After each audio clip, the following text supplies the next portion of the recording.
ಪರಲೋಕಗಳನ್ನು ಉಂಟು ಮಾಡಿದ ಪರಲೋಕದಲ್ಲಿರುವ ನಮ್ಮ ತಂದೆಯಾದ ದೇವರೇ, ನೀನು ಆರಿಸಿಕೊಂಡ ನಿನ್ನ ಮಕ್ಕಳಾದ ನಾವು ಸ್ವಾಮಿ ನಿನ್ನ ಸನ್ನಿಧಾನಕ್ಕೆ ಬಂದು ಈ ದಿನ ನಿನ್ನನ್ನು ಸ್ತುತಿಸುವಂತ, ಆರಾಧಿಸುವಂತ, ಹೊಗಳುವಂತ, ನಿನ್ನನ್ನು ಕೊಂಡಾಡುವಂತ ಕೃಪೆ ಭಾಗ್ಯವನ್ನು ನಮಗೆ ನೀನು ಕೊಟ್ಟಿರುವುದಕ್ಕಾಗಿ ಸ್ತೋತ್ರ ಸಲ್ಲಿಸ್ತೇವೆ.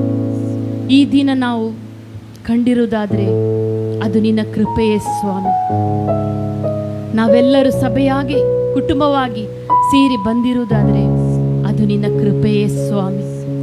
ಕಳೆದ ವಾರವಿಡೀ ಸ್ವಾಮಿ ನೀನು ನಮ್ಮನ್ನು ವಿಶೇಷವಾಗಿ ಆಶೀರ್ವಾದಿಸಿ ನಡೆಸಿದ್ಯಪ್ಪ. ಕೆಡುಕನ ಅಗ್ನಿ ಬಾಣಗಳಿಂದ ತಪ್ಪಿಸಿ ನೀನು ಕಾಪಾಡಿದಿ ಸ್ವಾಮಿ. ಬೇಟೆಗಾರನ ಬಲೆಯಿಂದಲೂ ಮರಣಕರ ವ್ಯಾಧಿಯಿಂದಲೂ ನಮ್ಮನ್ನು ತಪ್ಪಿಸಿ ನೀನು ಕಾಪಾಡಿದ ದೇವರೇ, ನಿನಗೆ ಸ್ತೋತ್ರ ಸಲ್ಲಿಸ್ತೇವೆ ರಾಜ. ಆಕಾಶವು ನಿನ್ನ ಸಿಂಹಾಸನ ಸ್ವಾಮಿ, ಭೂಮಿಯು ನಿನ್ನ ಪಾದಪೀಠ ಸ್ವಾಮಿ. ಈ ಭೂಮಿಯ ಮೇಲೆ ನೀನೇ ಆರಿಸಿಕೊಂಡ ನಿನ್ನ ಮಕ್ಕಳಾದ ನಾವು ಸ್ವಾಮಿ ಈಗ ಸ್ವಲ್ಪ ಹೊತ್ತು ಸ್ವಾಮಿ ನಿನ್ನ ಸ್ತುತಿಸುವಾಗ, ಆರಾಧಿಸುವಾಗ ನಾವು ಪರಿಶುದ್ಧರಾಗಿ ನಿನ್ನ ಸನ್ನಿಧಾನದಲ್ಲಿ ಕಂಡು ಬರಲಿಕ್ಕಾಗುವಂಥ ಕೃಪೆ ಕೊಡು ಸ್ವಾಮಿ. ನೀನು ಪರಿಶುದ್ಧನಾದ ದೇವರಾಗಿರುವುದರಿಂದ ನಿನ್ನ ಮಕ್ಕಳಾದ ನಾವು ಕೂಡ ಪರಿಶುದ್ಧರಾಗಿ ನಿಂತು ನಿನ್ನನ್ನು ಸ್ತುತಿಸುವಂಥ, ಆರಾಧಿಸುವಂಥ ಕೃಪೆ ಕೊಡು ಸ್ವಾಮಿ. ಅಪ್ಪ, ನಮ್ಮ ಜೀವಿತದಲ್ಲಿ ನಾವೇನಾದರೂ ತಪ್ಪು ದೋಷ ಅಪರಾಧಗಳನ್ನು ಮಾಡಿರುವುದಾದರೆ ನಾವು ಕ್ಷಮೆಯನ್ನು ಬೇಡುತ್ತೇವೆ. ನಮ್ಮನ್ನು ಕ್ಷಮಿಸು ರಾಜ. ಇನ್ನು ಅನೇಕ ಆತ್ಮಗಳು ಬರಲಿಕ್ಕಿದ್ದಾರೆಪ್ಪ, ಅವರು ಸುರಕ್ಷಿತವಾಗಿ ತಕ್ಕ ಸಮಯದಲ್ಲಿ ಬಂದು ಸೇರಿ ನಿನ್ನನ್ನು ಆರಾಧಿಸ್ಲಿಕ್ಕಾಗುವಂಥ ಕೃಪೆ ಕೊಡು ಸ್ವಾಮಿ. ಈ ಆರಾಧನೆ ಆದಿಯಿಂದ ಅಂತ್ಯದವರೆಗೂ ಪವಿತ್ರಾತ್ಮ ದೇವರೇ ನಿನ್ನ ಹಸ್ತಕ್ಕೆ ನಾವು ಒಪ್ಪಿಸಿಕೊಡುತ್ತೇವೆ. ನೀನು ಆಳ್ವಿಕೆ ಮಾಡು. ಎಲ್ಲ ಘನಮಾನ ಮಹಿಮೆ ನಿನಗೊಬ್ಬನಿಗೆ ಸಲ್ಲಿಸ್ತೇವೆ. ಯೇಸು ಕ್ರಿಸ್ತನ ನಾಮದಲ್ಲಿ ಬೇಡಿದ್ದೇವೆ ಜೀವವುಳ್ಳ ತಂದೆಯೇ, ಆಮೇನ್. ಮಹಾಪ್ರಭಾವುಳ್ಳ ಅರಸನು ನಮ್ಮ ಮಧ್ಯದಲ್ಲಿದ್ದಾನೆ. ಆಮೇನ್. ಆತನು ರಾಜಾದಿರಾಜನಾಗಿದ್ದಾನೆ, ಕರ್ತಾದಿ ಕರ್ತನಾಗಿದ್ದಾನೆ.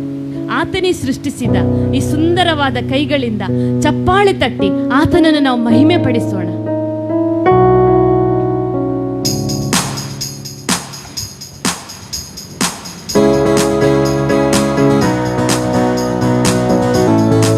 Thank you sir. ಸ್ತೋತ್ರ ಯೇಸು.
ಮಹಿಮೆಗೂ ನೀನೆ ಪಾತ್ರನು, ಆರಾಧಿಸುವೆವು ನಿನ್ನ. ಹೌದು ಸ್ವಾಮಿ, ನೀನು ಭಯಂಕರನಾದ ದೇವರು ಸ್ವಾಮಿ. ಮಹತ್ತುಗಳನ್ನು ಮಾಡಿದಂಥ ದೇವರು ನೀನು ಸ್ವಾಮಿ. ಪಾಪದಿಂದ ನಮ್ಮನ್ನು ಬಿಡಿಸಿದಂಥ ದೇವರು ನೀನು ಸ್ವಾಮಿ. ಅಪ್ಪ, ಸೈತಾನನ ತಲೆಯನ್ನು ಚರ್ಚಿ ಮರಣ ಪಾತಾಳವನ್ನು ಜಯಿಸಿ ಬಂದಂಥ ದೇವರು ನೀನು ಸ್ವಾಮಿ. ನಾವೀಗ ಹಾಡಿದ ಹಾಗೆ ಸ್ವಾಮಿ, ನಿನಗೆ ಸಮಾನನಾದ ದೇವರು ಯಾರಿಲ್ಲ ಸ್ವಾಮಿ. ನೀನು ಉನ್ನತನು ಸ್ವಾಮಿ, ನೀನು ಮಹೋನ್ನತನು.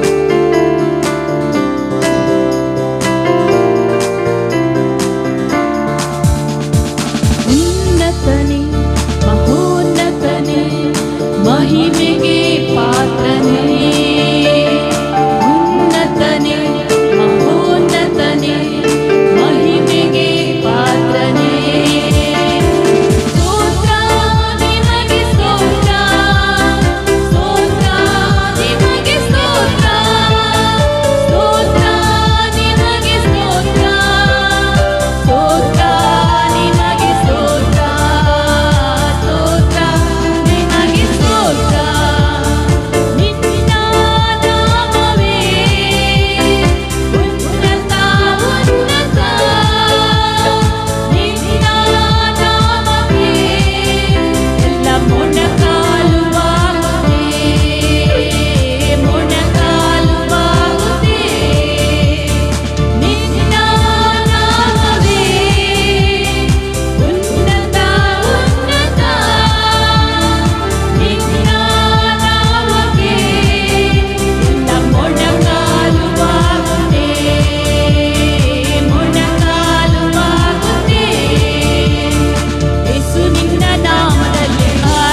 ಮುಳುಗಿದರು ಭಯವಿಲ್ಲ, ಈ ಭೂಮಿ ಅಳಿದರು ನನಗೇನು ಭಯವಿಲ್ಲ. ದೇವರು ನನಗೆ ಆಶ್ರಯ ದುರ್ಗ, ಹಸಿರದಲ್ಲಿ ಶ್ರೇಷ್ಠ ಸಹಾಯಕ, ಕಡಲಲ್ಲಿ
ದೀರ್ಘವಾಗಿರುತ್ತದೆ. ನಿನಗೆ ಸ್ತೋತ್ರ ಸ್ವಾಮಿ.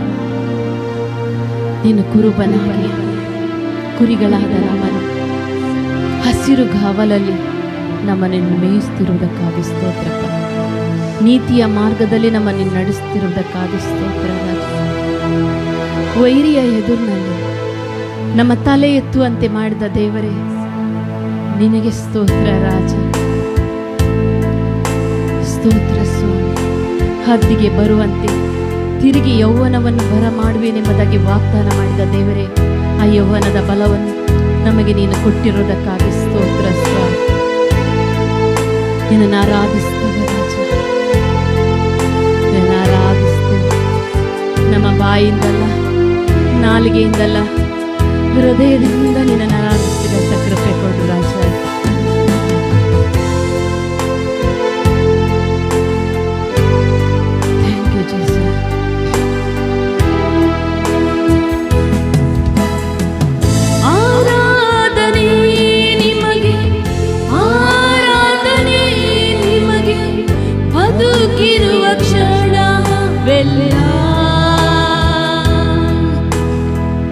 ಆರಾಧನೆ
ನೀನು ಮಹೋನ್ನತನಾದ ದೇವರು ಸ್ವಾಮಿ.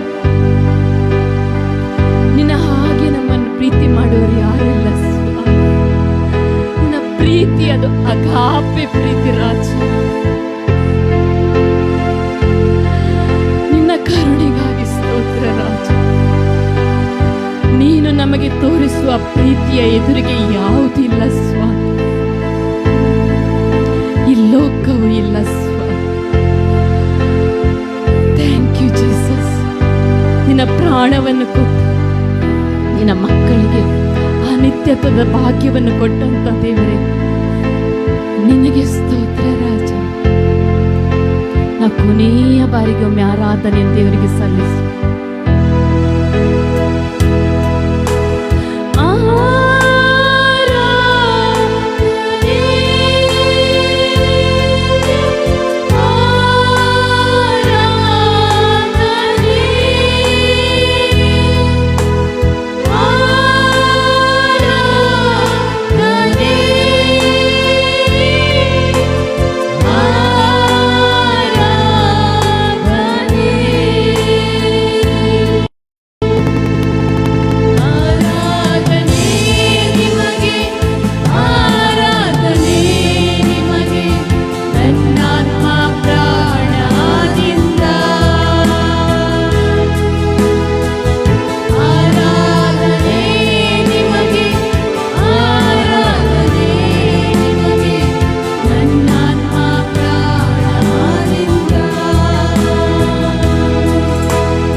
ಸ್ವಲ್ಪ ಸಮಯ ನಿನ್ನನ್ನು ಆರಾಧಿಸುವಂತ ಕೃಪೆ ಕೊಟ್ಟಿ ಸ್ವಾಮಿ. ಈ ಆರಾಧನೆ ಅಪ್ಪ ಅದು ನಿನಗೊಬ್ಬನಿಗೆ ಸಲ್ಲಬೇಕಪ್ಪ. ಈ ಆರಾಧನೆಯಲ್ಲಿ ನೀನು ಮಹಿಮೆ ಹೊಂದಿರುವುದಕ್ಕಾಗಿ ಸ್ತೋತ್ರ ರಾಜ, ಸ್ತೋತ್ರ ತಂದೆ ಅಪ್ಪ. ಮುಂದಿನ ಭಾಗವನ್ನು ಕೂಡ ಪರಿಶುದ್ಧಾತ್ಮ ದೇವರೇ ನಿನ್ನ ಕರಗಳಿಗೆ ಒಪ್ಪಿಸಿ ಕೊಡ್ತಾ ಇದ್ದೇವಪ್ಪ. ವಾಕ್ಯ ಸಂದೇಶ ಕೊಡುವ ದೇವರ ಸೇವಕರನ್ನು ನಡು ನೆತ್ತಿಯಿಂದ ಅಂಗಾಲ್ನವರೆಗೆ ಅಭಿಷೇಕಿಸಪ್ಪ. ನಿನ್ನ ಕ್ರೂಜೆಯ ಮರೆಯಲ್ಲಿಟ್ಟು ಅಪ್ಪ ಅವರ ಬಾಯಿಗೆ ನೀನು ಬಾಯಾಗಿದ್ದುಕೊಂಡು ನಮ್ಮೊಂದಿಗೆ ಮಾತನಾಡು ಸ್ವಾಮಿ. ಮನುಷ್ಯನ ಆಲೋಚನೆ ಬೇಡಪ್ಪ, ನಿನ್ನ ಆಲೋಚನೆ ನಮಗೆ ಬೇಕು ಸ್ವಾಮಿ. ನೀನು ಮಾತನಾಡು ಸ್ವಾಮಿ. ಬಂದಂಥ ಪ್ರತಿಯೊಬ್ಬರನ್ನು ವಾಕ್ಯದ ಮೂಲಕ ಅಪ್ಪ ನೀನು ಬಲಪಡಿಸಬೇಕಾಗಿ ಬೇಡಿಕೊಳ್ತೇವೆ. ಮುಂದಿನ ಎಲ್ಲ ಕರ್ತನ ಭೋಜನ, ಕಾಣಿಕೆ ಭಾಗ್ಯ, ಸಾಕ್ಷಿ ಭಾಗ ಎಲ್ಲವೂ ನಿನ್ನ ಕರಗಳಿಗೆ ಒಪ್ಪಿಸಿಕೊಡುತ್ತೇವೆ. ಎಲ್ಲ ಮಹಿಮೆ ಘನತೆ ನಿನಗೊಬ್ಬನಿಗೆ ಸಲ್ಲಿಸ್ತೇವೆ.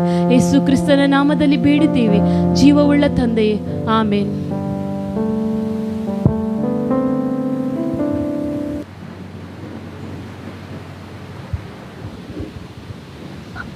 Praise God, hallelujah. ದೇವರ ಆರಾಧನೆಯಲ್ಲಿ ಮಹಿಮೆಯನ್ನು ಹೊಂದಿದ್ದಕ್ಕಾಗಿ ಎಲ್ಲರೂ ಕೂಡ ಕೈ ಚಪ್ಪಾಳೆ ತಟ್ಟಿ ದೇವರಿಗೆ ಸ್ತೋತ್ರ ಸಲ್ಲಿಸೋಣ. ಈಗ ನಾವು ವಾಕ್ಯ ಭಾಗಕ್ಕೆ ಹೋಗುವಾಗ ನಮ್ಮ ಮಧ್ಯದಲ್ಲಿ ಸಹ ದೇವರ ಸೇವಕರಾಗಿರುವಂಥ ಕುಮಾರಣ್ಣನವರು ಬಂದಿದ್ದಾರೆ. ಅವರ ಮೂಲಕ ದೇವರು ಏನು ಮಾತನಾಡಲಿಕ್ಕೆ ಬಯಸ್ತಾರೆ ಅದನ್ನು ನಾವು ಕಿವಿಯುಳ್ಳವರಾಗಿ ನಾವು ಕೇಳಿ ಅದನ್ನು ನಮ್ಮ ಜೀವನಕ್ಕೆ ಅಳವಡಿಸ್ಕೊಳ್ಳೋದಕ್ಕೆ ನಾವು ಪ್ರಯತ್ನ ಮಾಡೋಣ.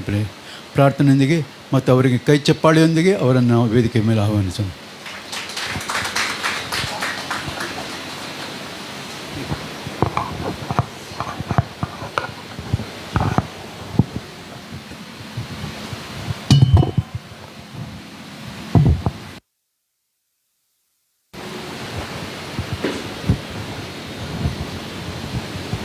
Price the lord. ಯೇಸು ಕ್ರಿಸ್ತನ ಹೆಸರಿನಲ್ಲಿ ಎಲ್ಲರಿಗೆ ವಂದನೆಗಳು. ಓಕೆ, ಪ್ರಾರ್ಥನೆ ಮಾಡೋಣ. Thank you lord. ತಂದೆಯಾದ ದೇವರೇ, ಯೇಸುವಿನ ನಾಮದಲ್ಲಿ ಪ್ರಾರ್ಥಿಸ್ತೇವೆ ತಂದೆ. ಈ ಒಂದು ವಾರದ ಮೊದಲನೇ ದಿನಕ್ಕಾಗಿ ಸ್ತೋತ್ರ ಮಾಡುತ್ತೇವೆ. ಈ ಮುಂಜಾನೆ ನಾವೆಲ್ಲರೂ ಸೇರಿ ಇಲ್ಲಿ ನಿನ್ನನ್ನು ಆರಾಧಿಸುವಂಥ ಈ ಮಹಾಭಾಗ್ಯ ನಮಗೆ ಕೊಟ್ಟಿರುವುದಕ್ಕಾಗಿ ಸ್ತೋತ್ರ ಅಪ್ಪ. ನಿನ್ನನ್ನು ನಾವು ಆರಾಧಿಸಿದ್ದೇವೆ. ಆರಾಧನೆ ನೀನು ಮಹಿಮೆ ಹೊಂದಿದ ಅದಕ್ಕಾಗಿ ಸ್ತೋತ್ರ ಮಾಡುತ್ತಾ ಈ ಸಮಯದಲ್ಲಿ ವಾಕ್ಯದ ಮೂಲಕ ನಮ್ಮೊಂದಿಗೆ ಮಾತನಾಡು. ಪರಿಶುದ್ಧಾತ್ಮನೇ, ಪ್ರತಿಯೊಂದು ಹೃದಯವನ್ನು ನೀನು ಬಲ್ಲಾತನಾಗಿದ್ದಿ.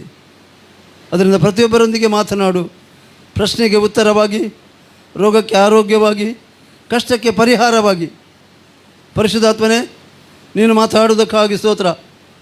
ಅಪ್ಪ, ನೀನು ಪ್ರತಿಯೊಬ್ಬರ ಕಂಡೀಷನ್ನು ಬಲ್ಲಾತನಾಗಿದೆ, ಅದಕ್ಕಾಗಿ ಸ್ತೋತ್ರ ಮಾಡುತ್ತೇವೆ. ಈ ಸಮಯದಲ್ಲಿ ಈ ಸಭೆ ನಿನ್ನ ಹಸ್ತಕ್ಕೊಪ್ಪಿಸ್ತೇವೆ. ಇಲ್ಲಿರುವ ಪ್ರತಿಯೊಬ್ಬರನ್ನು, ಮಕ್ಕಳು, ಪ್ರಯಾಸ್ತರು ಪ್ರತಿಯೊಬ್ಬರನ್ನು ಕರ್ತನೇ ನಿನ್ನ ಹಸ್ತಕ್ಕೊಪ್ಪಿಸ್ತೇವೆ. ಈ ಒಂದು ಸಭೆಗೆ ಯೇಸುವೆ ಕರ್ತನು ಒಡೆಯನೆಂದು ಘೋಷಣೆ ಮಾಡ್ತೇವೆ, ಡಿಕ್ಲೇರ್ ಮಾಡ್ತೇವೆ. ಪರಿಶುದ್ಧಾತ್ಮನೆಲ್ಲವನ್ನು ನಿನ್ನ ಅಧೀನಕ್ಕೆ ಒಪ್ಪಿಸ್ತೇವೆ. ಪರಿಶುದ್ಧಾತ್ಮ ನೀನು ಆಳ್ವಿಕೆ ಮಾಡು, ನನ್ನನ್ನು ಮರೆಮಾಡು.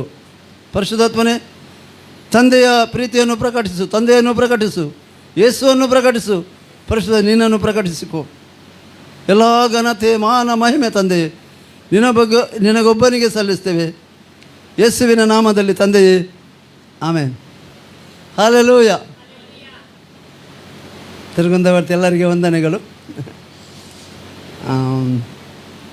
ದೇವರ ವಾಕ್ಯದಲ್ಲಿ ನಾವು ನೋಡ್ತೇವೆ ಏನಂದರೆ, ದೇವರು ಕೆಲವನ್ನು ಮರೆಯಲಿಕ್ಕೆ ಹೇಳಿದ್ದಾನೆ, ಕೆಲವನ್ನು ಮಾಡಲಿಕ್ಕೆ ಹೇಳಿದ್ದಾನೆ, ಕೆಲವನ್ನು ಮಾಡಬಾರದಂತ ಹೇಳಿದ್ದಾನೆ. ಅಲ್ಲ, ಭಯಪಡಬೇಡ ಅಂತ ಹೇಳಿದ, ಚಿಂತೆ ಮಾಡಬೇಡ ಅಂತ ಹೇಳಿದ, ದೇವರ ಉಪಕಾರವನ್ನು ಮರೆಯಬೇಡ ಅಂತ ಹೇಳಿದೆ, ಮತ್ತು ಅಪಕಾರವನ್ನು ಮರೆತು ಬಿಡಬೇಕಂತ ಹೇಳಿದ. ಅಪಕಾರ ಅಂದರೆ ಇತರರನ್ನು ಕ್ಷಮಿಸುವಂಥದ್ದು.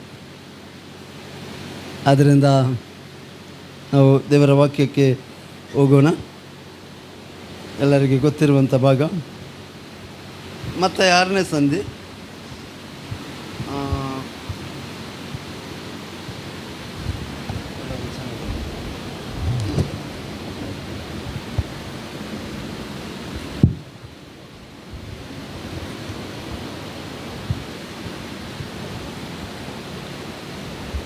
ಓಕೆ.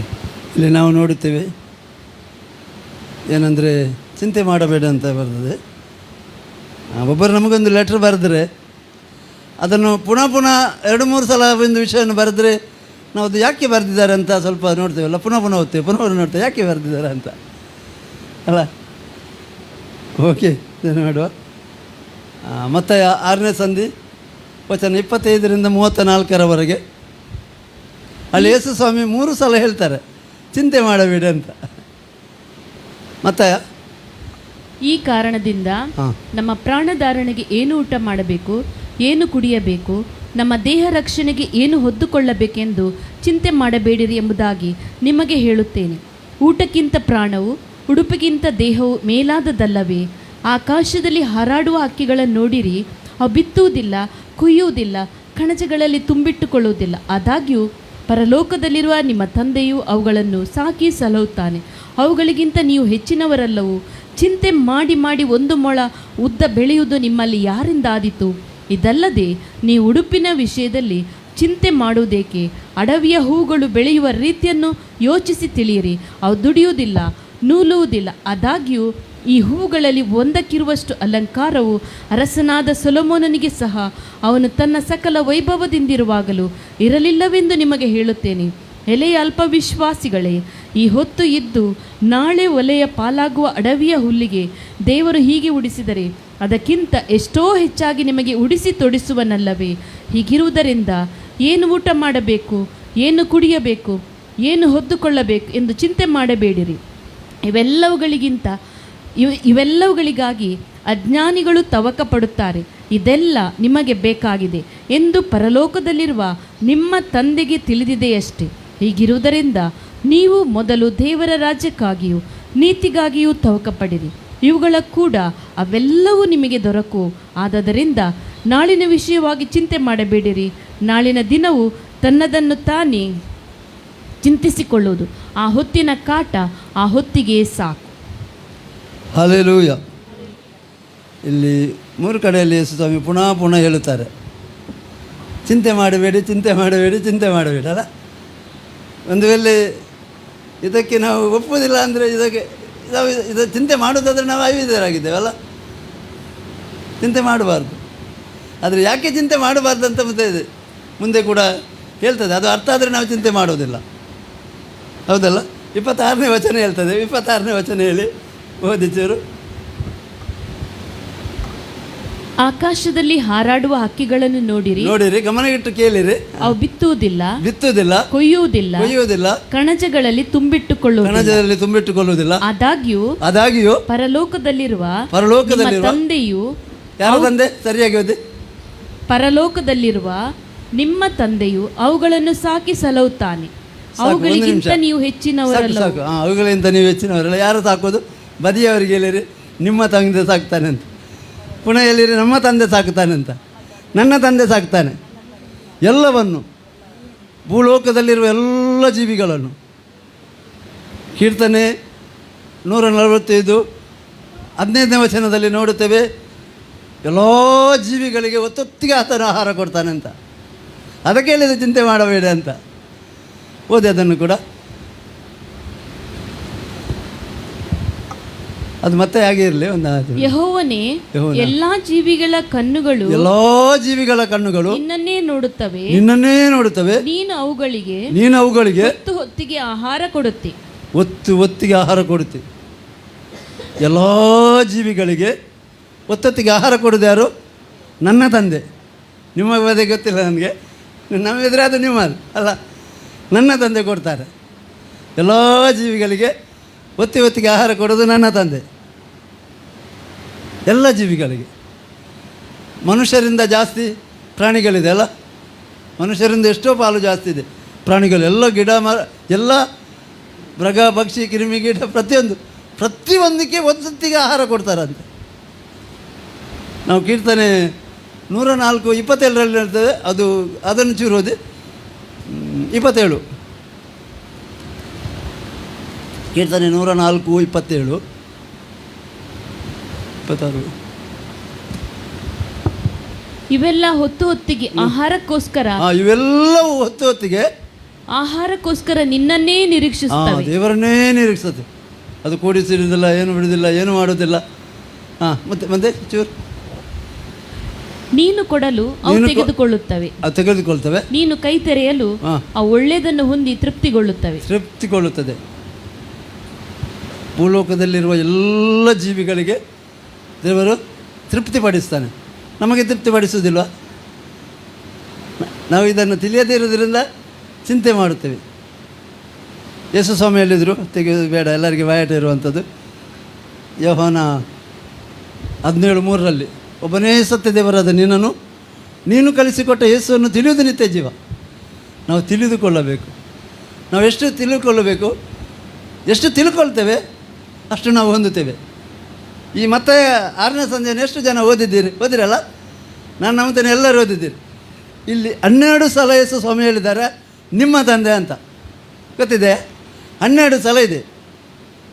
ಈಗ ನಾವು ಓದಿದ್ದೇವಲ್ಲ, ಅದು 26ನೇ ವಚನ, ಅದು 11ನೇ ಸರಿ.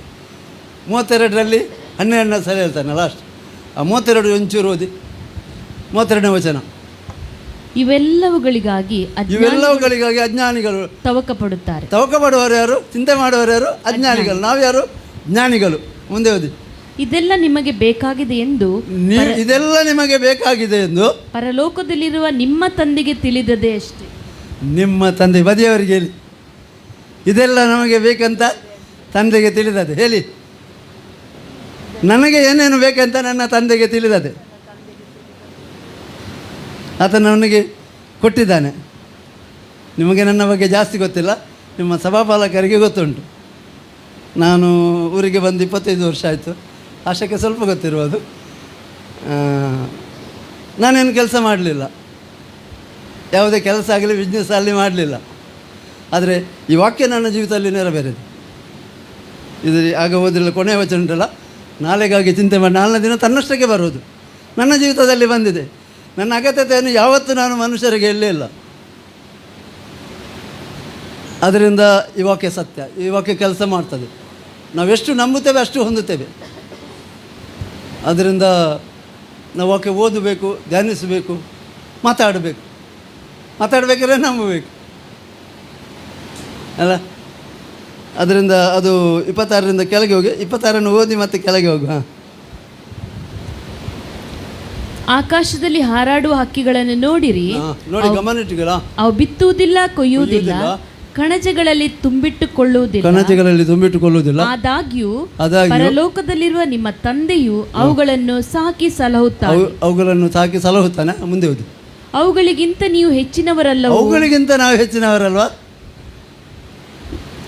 ಅವುಗಳು ಬಾಯಿ ಮಾತಿನಿಂದ ಸೃಷ್ಟಿ ಮಾಡಿದ್ದು. ದೇವರು ನಮ್ಮನ್ನು ಕೈಯಿಂದ ರೂಪಿಸಿ ತನ್ನ ಜೀವಶ್ವಾಸವನ್ನು ನಾವು ಎಷ್ಟು ಶ್ರೇಷ್ಠರು, ಅಲ್ಲಿ ಮುಂದೆ ಹೇಳ್ತದೆ ನಾವು ಎಷ್ಟು ಶ್ರೇಷ್ಠರಂತ. ಅವುಗಳಿಗಿಂತ ನೀವು ಹೆಚ್ಚಿನವರಲ್ಲವೂ ಚಿಂತೆ ಮಾಡಿ ಮಾಡಿ ಒಂದು ಮೊಳ ಉದ್ದ ಬೆಳೆಯುವುದು ನಿಮ್ಮಲ್ಲಿ ನಿಮ್ಮಿಂದ ಯಾರಿಂದ ಆದಿತು? ಇದಲ್ಲದೆ ನೀವು ಉಡುಪಿನ ವಿಷಯದಲ್ಲಿ ಚಿಂತೆ ಮಾಡುವುದೇಕೆ? ಅಡವಿಯ ಹೂಗಳು ಬೆಳೆಯುವ ರೀತಿಯನ್ನು ಯೋಚಿಸಿ ತಿಳಿಯಿರಿ. ಅವು ದುಡಿಯುವುದಿಲ್ಲ, ನೂಲುವುದಿಲ್ಲ. ಆದಾಗ್ಯೂ ಈ ಹೂಗಳಲ್ಲಿ ಒಂದಕ್ಕಿರುವಷ್ಟು ಅಲಂಕಾರವು ಅರಸನಾದ ಸೊಲೊಮೋನನಿಗೆ ಸಹ ಅವನು ತನ್ನ ಸಕಲ ವೈಭವದಿಂದಿರುವಾಗಲೂ ಇರಲಿಲ್ಲವೆಂದು ನಿಮಗೆ ಹೇಳುತ್ತೇನೆ. ಇಲ್ಲಿ ಏನು ನೋಡ್ತೇವೆ ಅಂದರೆ, ಸೊಲೊಮೋನ ಸಕಲ ಐಶ್ವರ್ಯ, ದೊಡ್ಡ ಅರಸ, ಅವನೇ ಎಲ್ಲ ಅರಸರಲ್ಲಿ ಶ್ರೇಷ್ಠನಂತ ಹೇಳ್ತಾರೆ. ಅವನು ವೈಭವದಲ್ಲಿ ಇರುವಾಗ ಇರುವುದಕ್ಕಿಂತ ಹೆಚ್ಚಿನ ಮಹಿಮೆ ನಮಗಿದೆ. ಅದಕ್ಕಿಂತ ಒಳ್ಳೆಯ ಡ್ರೆಸ್ ಎಲ್ಲ ಒಳ್ಳೆಯದು ನಮಗಿದೆ. ಯಾಕೆ? ಸೊಲೊಮೋನ ದೇವರ ಮಗ ಅಲ್ಲ, ಸೇವಕ. ನಾವು ದೇವರ ಮಕ್ಕಳು. ಈ ಒಂದು ಭಾಗವನ್ನು ನೀವು ಸರಿಯಾಗಿ ತಿಳ್ಕೊಂಡ್ರೆ ಅಂದರೆ ನೀವು ಚಿಂತೆ ಮಾಡುವುದೇ ಇಲ್ಲ. 12 ಸಲ ಯೇಸು ಮೇಲಿದ್ದಾರೆ ಇಲ್ಲಿ, ನಿಮ್ಮ ತಂದೆ, ಪರಲೋಕದಲ್ಲಿರುವ ನಿಮ್ಮ ತಂದೆ ಅಂತ. 8ನೇ ವಚನ ಹೇಳ್ತದೆ, ನಿಮಗೆ ಏನೆಲ್ಲ ಬೇಕೆಂದು ತಂದೆಗೆ ತಿಳಿದದೆ. ಪ್ರಾರ್ಥನೆ ವಿಷಯದಲ್ಲಿ ಹೇಳ್ಕೊಂಡು ಬರುವಾಗ ಏನೇನು ತಿಳಿಯಲ್ಲ, ನಿಮಗೇನು ಬೇಕಂತ. ಆದ್ದರಿಂದ ನೀವು ಅವರಾಗಿ ಆಗಬೇಡಿರಿ, ನೀವು ನಿಮ್ಮ ತಂದೆಯನ್ನು ಬೇಡುವುದಕ್ಕಿಂತ ಮುಂಚೆಯೇ ನಿಮಗೆ ಏನೆಲ್ಲ ಅಗತ್ಯವೆಂದು ತಂದೆಗೆ ತಿಳಿದದೆ. ನಮ್ಮ ಅಗತ್ಯತೆಗಳು ನಮ್ಮ ತಂದೆಗೆ ತಿಳಿದದೆ. ಇಲ್ಲಿ ಮಕ್ಕಳಿರುವವರು ತುಂಬ ಜನ ಇದ್ದಾರೆ ಅಂತ ನಾನು ನಂಬುತ್ತೇನೆ. ಇಲ್ಲಿ ಇದ್ದಾರೆ, ಇರಲಿ. ಮಕ್ಕಳಿಗೆ ಏನು ಅಗತ್ಯ ಅಂತ ನಮಗೆ ಗೊತ್ತಲ್ಲ. ಮಕ್ಕಳು ಕೇಳುವುದಕ್ಕಿಂತ ಮೊದಲೇ ನಾವು ಕೊಡ್ತೇವೆ, ಕೊಡೋದಿಲ್ವಾ? ಮಕ್ಕಳು ಕೇಳುವುದಕ್ಕಿಂತ ಮೊದಲೇ ನಾವು ಕೊಡ್ತೇವೆ. ನಾವೆಲ್ಲ ಚಿಕ್ಕದಿರುವಾಗ ಆ ಕಡೆ ಇರಲಿಲ್ಲ, ನಾವು ಭಾಳ ಕಷ್ಟದಲ್ಲಿ ಇಲ್ಲ. ಆ ಸಮಯದಲ್ಲೇ ಈಗೆಲ್ಲ ಇರಲಿಲ್ಲ, ನಾವು ಚಾಕ್ಲೇಟ್ ಎಲ್ಲ ನೋಡಲಿಲ್ಲ.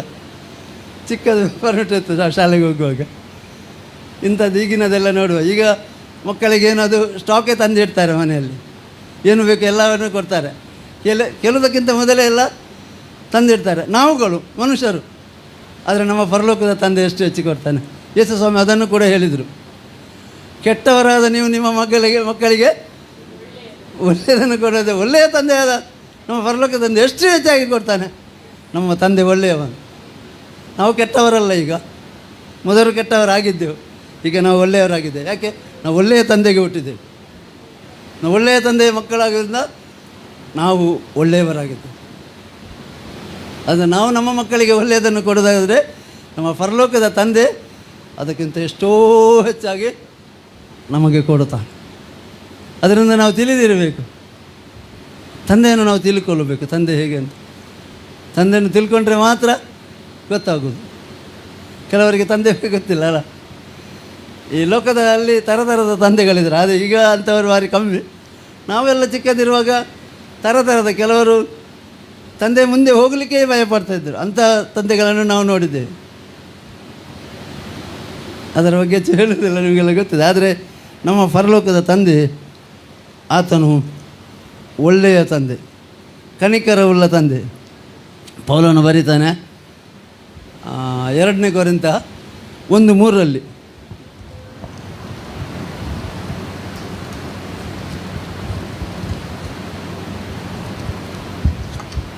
ನಮ್ಮ ಕರ್ತನಾದ ಯೇಸು ಕ್ರಿಸ್ತನ ದೇವರು ತಂದೆಯೂ ಆಗಿರುವ ಆತನಿಗೆ ಸ್ತೋತ್ರವಾಗಲಿ. ಆತನು ಕನಿಕರವುಳ್ಳ ತಂದೆಯು ಸಕಲ ವಿಧವಾಗಿ ಸಂತೈಸುವ ದೇವರೂ ಆಗಿದ್ದು ನಮಗೆ ಸಂಭವಿಸುವ ಎಲ್ಲ ಸಂಕಟಗಳಲ್ಲಿ ನಮ್ಮನ್ನು ಸಂತೈಸುತ್ತಾನೆ. ಇದು ನಮ್ಮ ತಂದೆ. ಆತನು ಒಳ್ಳೆಯ ತಂದೆ. ಎಲ್ಲ ವಿಷಯದಲ್ಲಿ ನಮ್ಮನ್ನು ಸಂತೈಸ್ತಾನೆ. ನಮ್ಮೆಲ್ಲ ಅಗತ್ಯತೆಗಳನ್ನು ಪೂರೈಸ್ತಾನೆ. ನಮ್ಮ ಕಷ್ಟ ಎಲ್ಲ ಆತನಿಗೆ ಗೊತ್ತು. ಆತನು ಸಂತೈಸ್ತಾನೆ. ಆತನು ಎಂದಿಗೂ ನಮ್ಮನ್ನು ಕೈ ಬಿಡುವವನೇ ಅಲ್ಲ. ನಾವು ಇಬ್ರಿಯದಲ್ಲಿ ನೋಡ್ತೇವೆ. ಇಬ್ರೇ ಓದೋದು ಬೇಕಾದರೆ ಬೇಡ, ಎಲ್ಲರಿಗೆ ಬಾಯಟ ಇರ್ಬೋದು. ಇಬ್ರಿಯ 13:5 ಹೇಳ್ತಾರೆ, ನಿಮಗಿರುವುದರಲ್ಲಿ ತೃಪ್ತರಾಗಿರಿ, ನಾನು ನಿಮ್ಮನ್ನು ಎಂದಿಗೂ ಕೈ ಬಿಡುವುದಿಲ್ಲ ಎಂದು ದೇವರು ತಾನೇ ಹೇಳಿದ್ದಾನೆ. ಅದರಿಂದ ನಾವು ದೇವರನ್ನು ಹೆಚ್ಚೆಚ್ಚಾಗಿ ಅಳವಡ ಮಾಡೋಕ್ಕೆ ಭಕ್ತರನ್ನೇ ನಾವು ನೋಡುವಾಗ ಹೇಗೆ ದಾವೀದನು ಹೇಳ್ತಾನೆ ನೋಡಿ. ದಾವೀದನ ಬಗ್ಗೆ ಎಲ್ಲರಿಗೆ ಗೊತ್ತಿದೆ. ಇಲ್ಲಿ 135 ಕೀರ್ತನೆ 5ನೇ ವಚನ ಚೂರುವಲ್ಲಿ 5 ಮತ್ತು 6 ಅಲ್ಲಿ ದಾವೀದ ಒಂದು ಮಾತು ಹೇಳ್ತಾನೆ. ನಾವು ಕೂಡ ಇದನ್ನು ತಿಳ್ಕೊಳ್ಬೇಕು.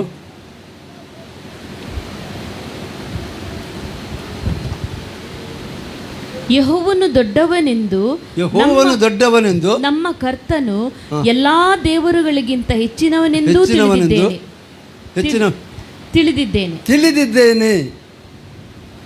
ಭಾಳ ಧೈರ್ಯವಾಗಿ ಹೇಳ್ತೇನೆ, ನಾನು ತಿಳಿದಿದ್ದೇನೆ ಅಂತ. ಮುಂದೆ ಹೆಚ್ಚು ಓದಿ, 6ನೇ ವಚನ ಕೂಡ ಓದಿ.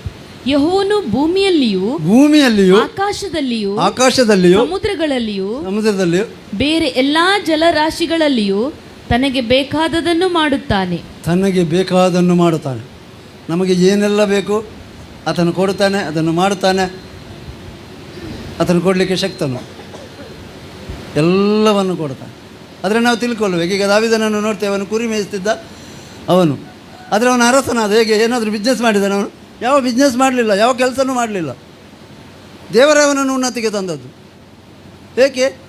ಅವನು ದೇವರನ್ನು ಆತುಕೊಂಡಿದ್ದ, ದೇವರನ್ನೇ ಆತುಕೊಂಡಿದ್ದ, ದೇವರ ವಾಕ್ಯವನ್ನೇ ಹಗಲು ಧ್ಯಾನ ಮಾಡ್ತಾ ಇದ್ದ.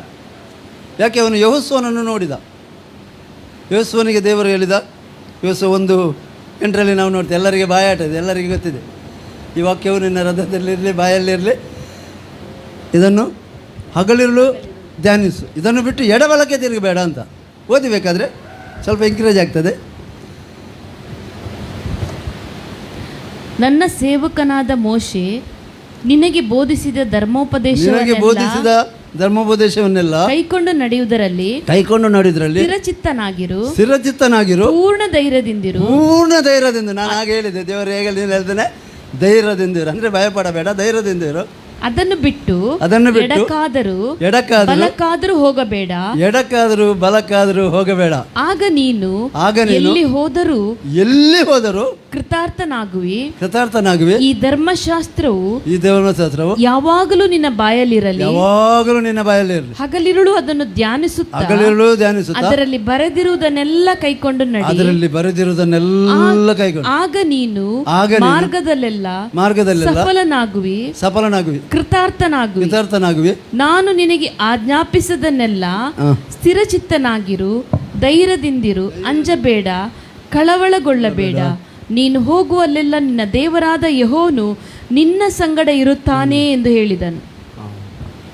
ಇಲ್ಲಿ ಏನು ಹೇಳಿದ? ಖಾಲಿ ವಾಕ್ಯ ಮಾತ್ರ ಕೊಟ್ಟ, ಅವನಿಗೆ ಬೇರೆ ಏನು ಕೊಡಲಿಲ್ಲ. ಮೋಶೆ ಸತ್ತ ಮೇಲೆ ಅವರೆಲ್ಲರನ್ನು ನಡೆಸಿಕೊಂಡು ಹೋಗಲಿಕ್ಕಿದೆ ಅವರಿಗೆ. ಎಷ್ಟೋ ಲಕ್ಷ ಜನರು ಅವರು ನಡೆಸಬೇಕು ಕಾನಾನ್ ದೇಶಕ್ಕೆ. ಆದರೆ ದೇವರು ಅವನಿಗೆ ಏನೂ ಕೊಡಲಿಲ್ಲ. ಒಂದೇ ಹೇಳ್ತಾ, ಈ ವಾಕ್ಯವನ್ನು ಹಗಲಿರುಳು ಧ್ಯಾನಿಸು, ಇದನ್ನು ಬಿಟ್ಟು ಎಡಬಲಕ್ಕೆ ತಿರುಗಬೇಡ. ಎಡಬಲಕ್ಕೆ ತಿರುಗಬಾರದಂತೆ ಅದರ ಅರ್ಥ ಏನು ಗೊತ್ತಾ? ಮನುಷ್ಯರ ಹೆಲ್ಪ್ ಕೇಳಬಾರ್ದು, ಮನುಷ್ಯರ ಹತ್ರ ಸಹಾಯ ಕೇಳಬಾರ್ದು, ಬೇರೆ ಅರಸರ ಸಹಾಯ ಕೇಳಬಾರ್ದು, ಬೇರೆ ಅರಸರ ಹತ್ರ ಸಲಹೆ ಕೇಳಬಾರ್ದು. ಎಡಬಲಕ್ಕೆ ತಿರುಗಬಾರದು ಅಂದರೆ ಅದರ ಅರ್ಥ ಅಷ್ಟೇ. ಇನ್ನೊಬ್ಬರ ಹತ್ರ ನೀನು ಏನು ಸಲಹೆ ಕೇಳ, ಅವರು ರಾಂಗ್ ಸಜೆಷನ್ ಕೊಡ್ತಾರೆ.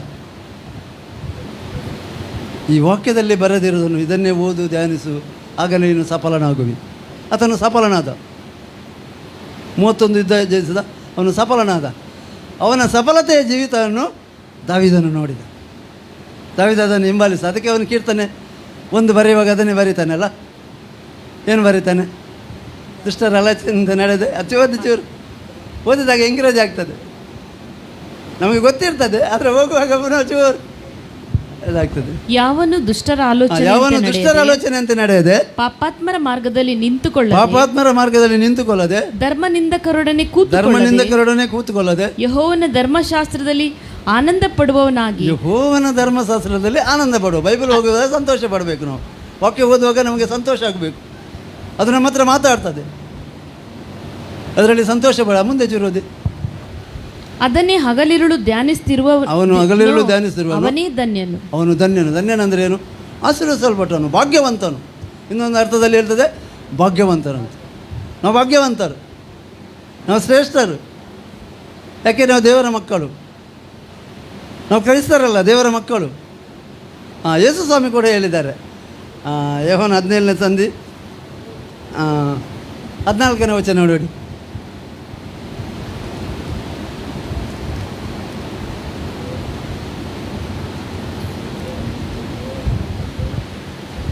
ನಾನು ನಿನ್ನ ವಾಕ್ಯವನ್ನು ಇವರಿಗೆ ಕೊಟ್ಟಿದ್ದೇನೆ. ಯೇಸುಸ್ವಾಮಿಯನ್ನು ಕೊಟ್ಟದ್ದು ಯೇಸು ಸ್ವಾಮಿ ಕೂಡ ಕೊಟ್ಟದ್ದು ನಮಗೆ ಈ ಭೂಮಿಯ ಮೇಲೆ ಜೀವಿಸಲಿಕ್ಕೆ ವಾಕ್ಯವನ್ನೇ, ಬೇರೆ ಏನು ಕೊಡಲಿಲ್ಲ. ಅಳವಡಿಕೆಯಲ್ಲಿ ಕೂಡ ದೇವರು ಕೊಟ್ಟದ್ದು ಅವರಿಗೆ ವಾಕ್ಯನೇ. ಯೇಸು ಸ್ವಾಮಿ ಕೂಡ ಕೊಟ್ಟಿದ್ದು ವಾಕ್ಯನೇ, ಏನು ಕೊಡಲಿಲ್ಲ ಬೇರೆ. ಅವರೆಲ್ಲ ಮುಂಚಿರೋದು ಮುಂದೆ ನಾನು ಲೋಕದವನಲ್ಲದೆ ಇರುವ ಪ್ರಕಾರ ಹಾಂ, ಇವರು ಲೋಕದವರಲ್ಲ. ಇವರು ಲೋಕದವರಲ್ಲ, ನಾವು ಈ ಲೋಕದವರಲ್ಲ. ಆದ ಕಾರಣ ಲೋಕವು ಇವರ ಮೇಲೆ ದ್ವೇಷ ಮಾಡಿ ಅದೇ ಲೋಕ ನಮ್ಮ ಮೇಲೆ ದ್ವೇಷ ಮಾಡ್ತಾ. ಯಾಕೆ ನಾವು ಲೋಕದವರಲ್ಲ ಅದಕ್ಕೆ ದ್ವೇಷ ಮಾಡ್ತಾ?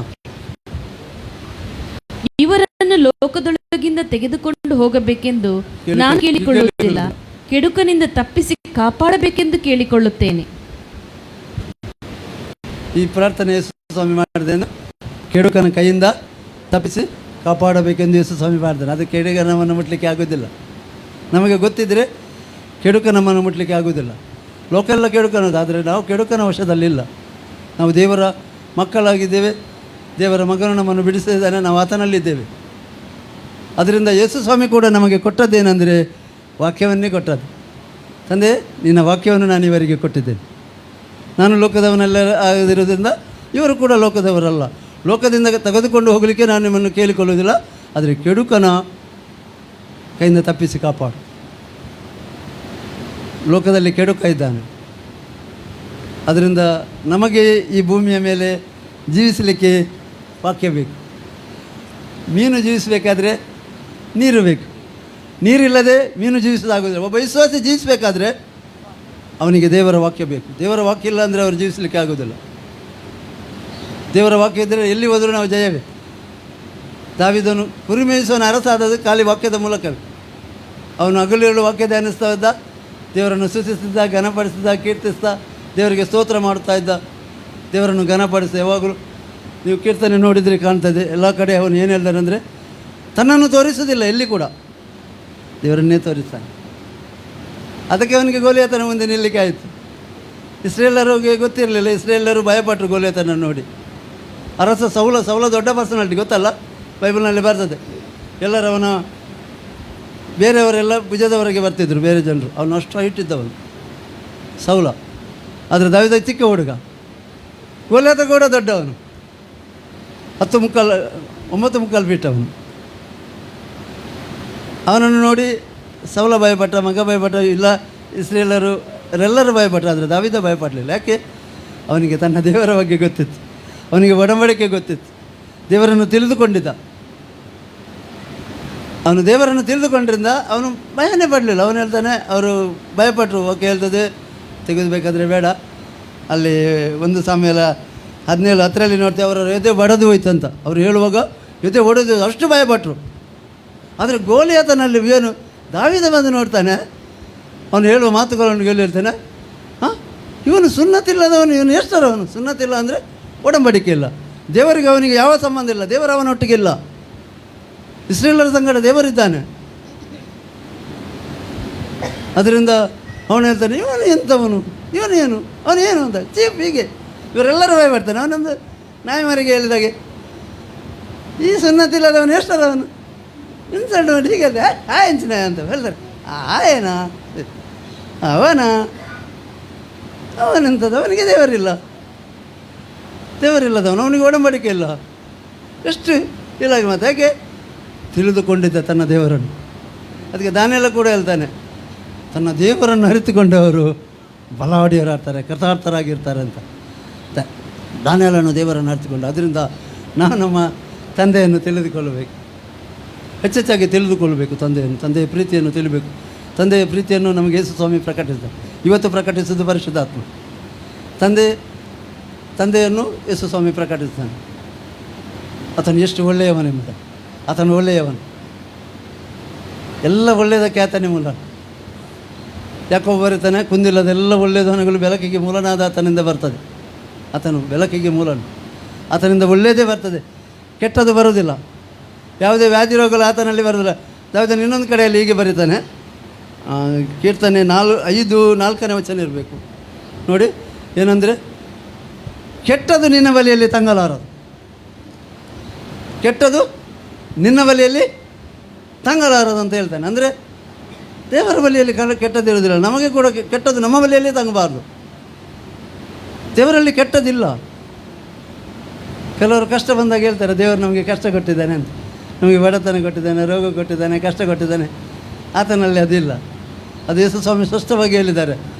ಯೋಹಾನ 10:10 ಕಲ್ಲನ್ನು ಬರ್ತಾನೆ ಕದ್ದು ಕೊಲ್ಲಲು, ಹಾಳು ಮಾಡಲು, ನಾಶ ಮಾಡಲು. ಇದು ನಮಗೆ ಗೊತ್ತಿರಬೇಕು. ಒಳ್ಳೆಯದಾದರೆ ಅದು ದೇವರಿಂದ ಬರ್ತದೆ, ಕೆಟ್ಟದಾದರೆ ಅದು ಆತನಿಂದ ಅಲ್ಲ. ಇದು ನಮಗೆ ಗೊತ್ತಿರಬೇಕು. ಅದು ಅವನಿಂದ ಬರುವಂಥದ್ದು. ಅದರಿಂದ ನಾವು ನಮ್ಮ ತಂದೆಯನ್ನು ಹೆಚ್ಚೆಚ್ಚಾಗಿ ತಿಳಿದುಕೊಳ್ಳುವ, ತಂದೆಯ ಪ್ರೀತಿಯನ್ನು, ತಂದೆಯನ್ನು ಧ್ಯಾನ ಮಾಡುವ, ತಂದೆ ಎಷ್ಟು ಒಳ್ಳೆಯವನು, ಎಷ್ಟು ನಾವು ತಂದೆಯನ್ನು ಅರಿತುಕೊಳ್ಳುತ್ತೇವೆ ಅಷ್ಟು ನಾವು ಸ್ಟ್ರಾಂಗ್ ಆಗ್ತೇವೆ. ಹಳೆ ಒಡಂಬಡಿಕೆ ಅನೇಕ ಭಕ್ತರನ್ನು ನೋಡ್ತೇವೆ, ಅವರು ದೇವರನ್ನು ತಿಳಿದುಕೊಂಡಿದ್ರೆ ಅವರು ಸ್ಟ್ರಾಂಗ್ ಆಗಿದ್ದರು. ದಾನಿಯೇಲ ಬೇರೆ ರಾಷ್ಟ್ರಕ್ಕೆ ಹೋಗಿ ತನ್ನ ದೇವರನ್ನು ಪ್ರಕಟಿಸಿದ. ಅವರು ಸೆರೆವೈಗೆ ಒಯ್ಯಲ್ಪಟ್ಟವರು, ಆದರೆ ಅವರು ತೀರ್ಮಾನ ಮಾಡಿದರು, ದೇವರನ್ನು ತಿಳಿದುಕೊಂಡರು, ದೇವರನ್ನಲ್ಲಿ ಪ್ರಕಟಿಸಿದರು. ಯೋಸೇಫನು ಬೇರೆ ರಾಷ್ಟ್ರದಲ್ಲಿ ದೇವರನ್ನು ಪ್ರಕಟಿಸಿದ, ಸ್ವಂತವರಲ್ಲೆಲ್ಲ ಬೇರೆ ರಾಷ್ಟ್ರದಲ್ಲಿ. ಮೊರ್ದೆಕೈ ಕೂಡ ಹಾಗೆ, ಅವರೆಲ್ಲರೂ ಬೇರೆ ರಾಷ್ಟ್ರದಲ್ಲಿ ತನ್ನ ದೇವರನ್ನು 127 ಸಂಸ್ಥಾನಕ್ಕೆ ತನ್ನ ದೇವರನ್ನು ಪ್ರಕಟಿಸಿದ ದಾನಿಯೇಲ. ಇಲ್ಲಿ ನಾವು ನೋಡ್ತೇವೆ, ಎಲ್ಲಿ ಅಂದರೆ ದಾನಿಯೇಲ 6ನೇ ಸಂಧಿ 25ನೇ ವಚನದಲ್ಲಿ ಚೂರು ಓದಿ ಅದು.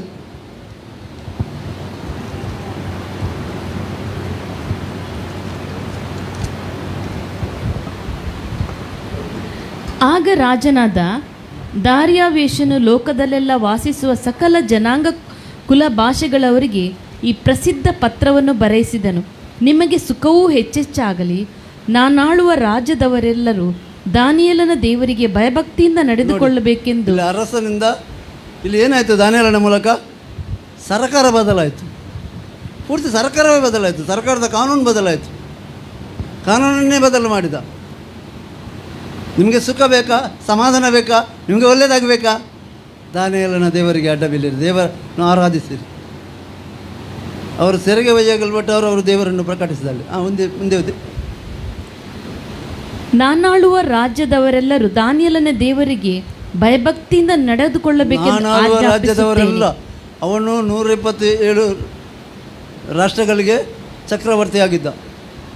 ಅವರಿಗೆಲ್ಲ ಪತ್ರ ಬರೆದು ಇಡೀ ದೇಶದ ಕಾನೂನನ್ನೇ ಬದಲಾಯಿಸಿದ.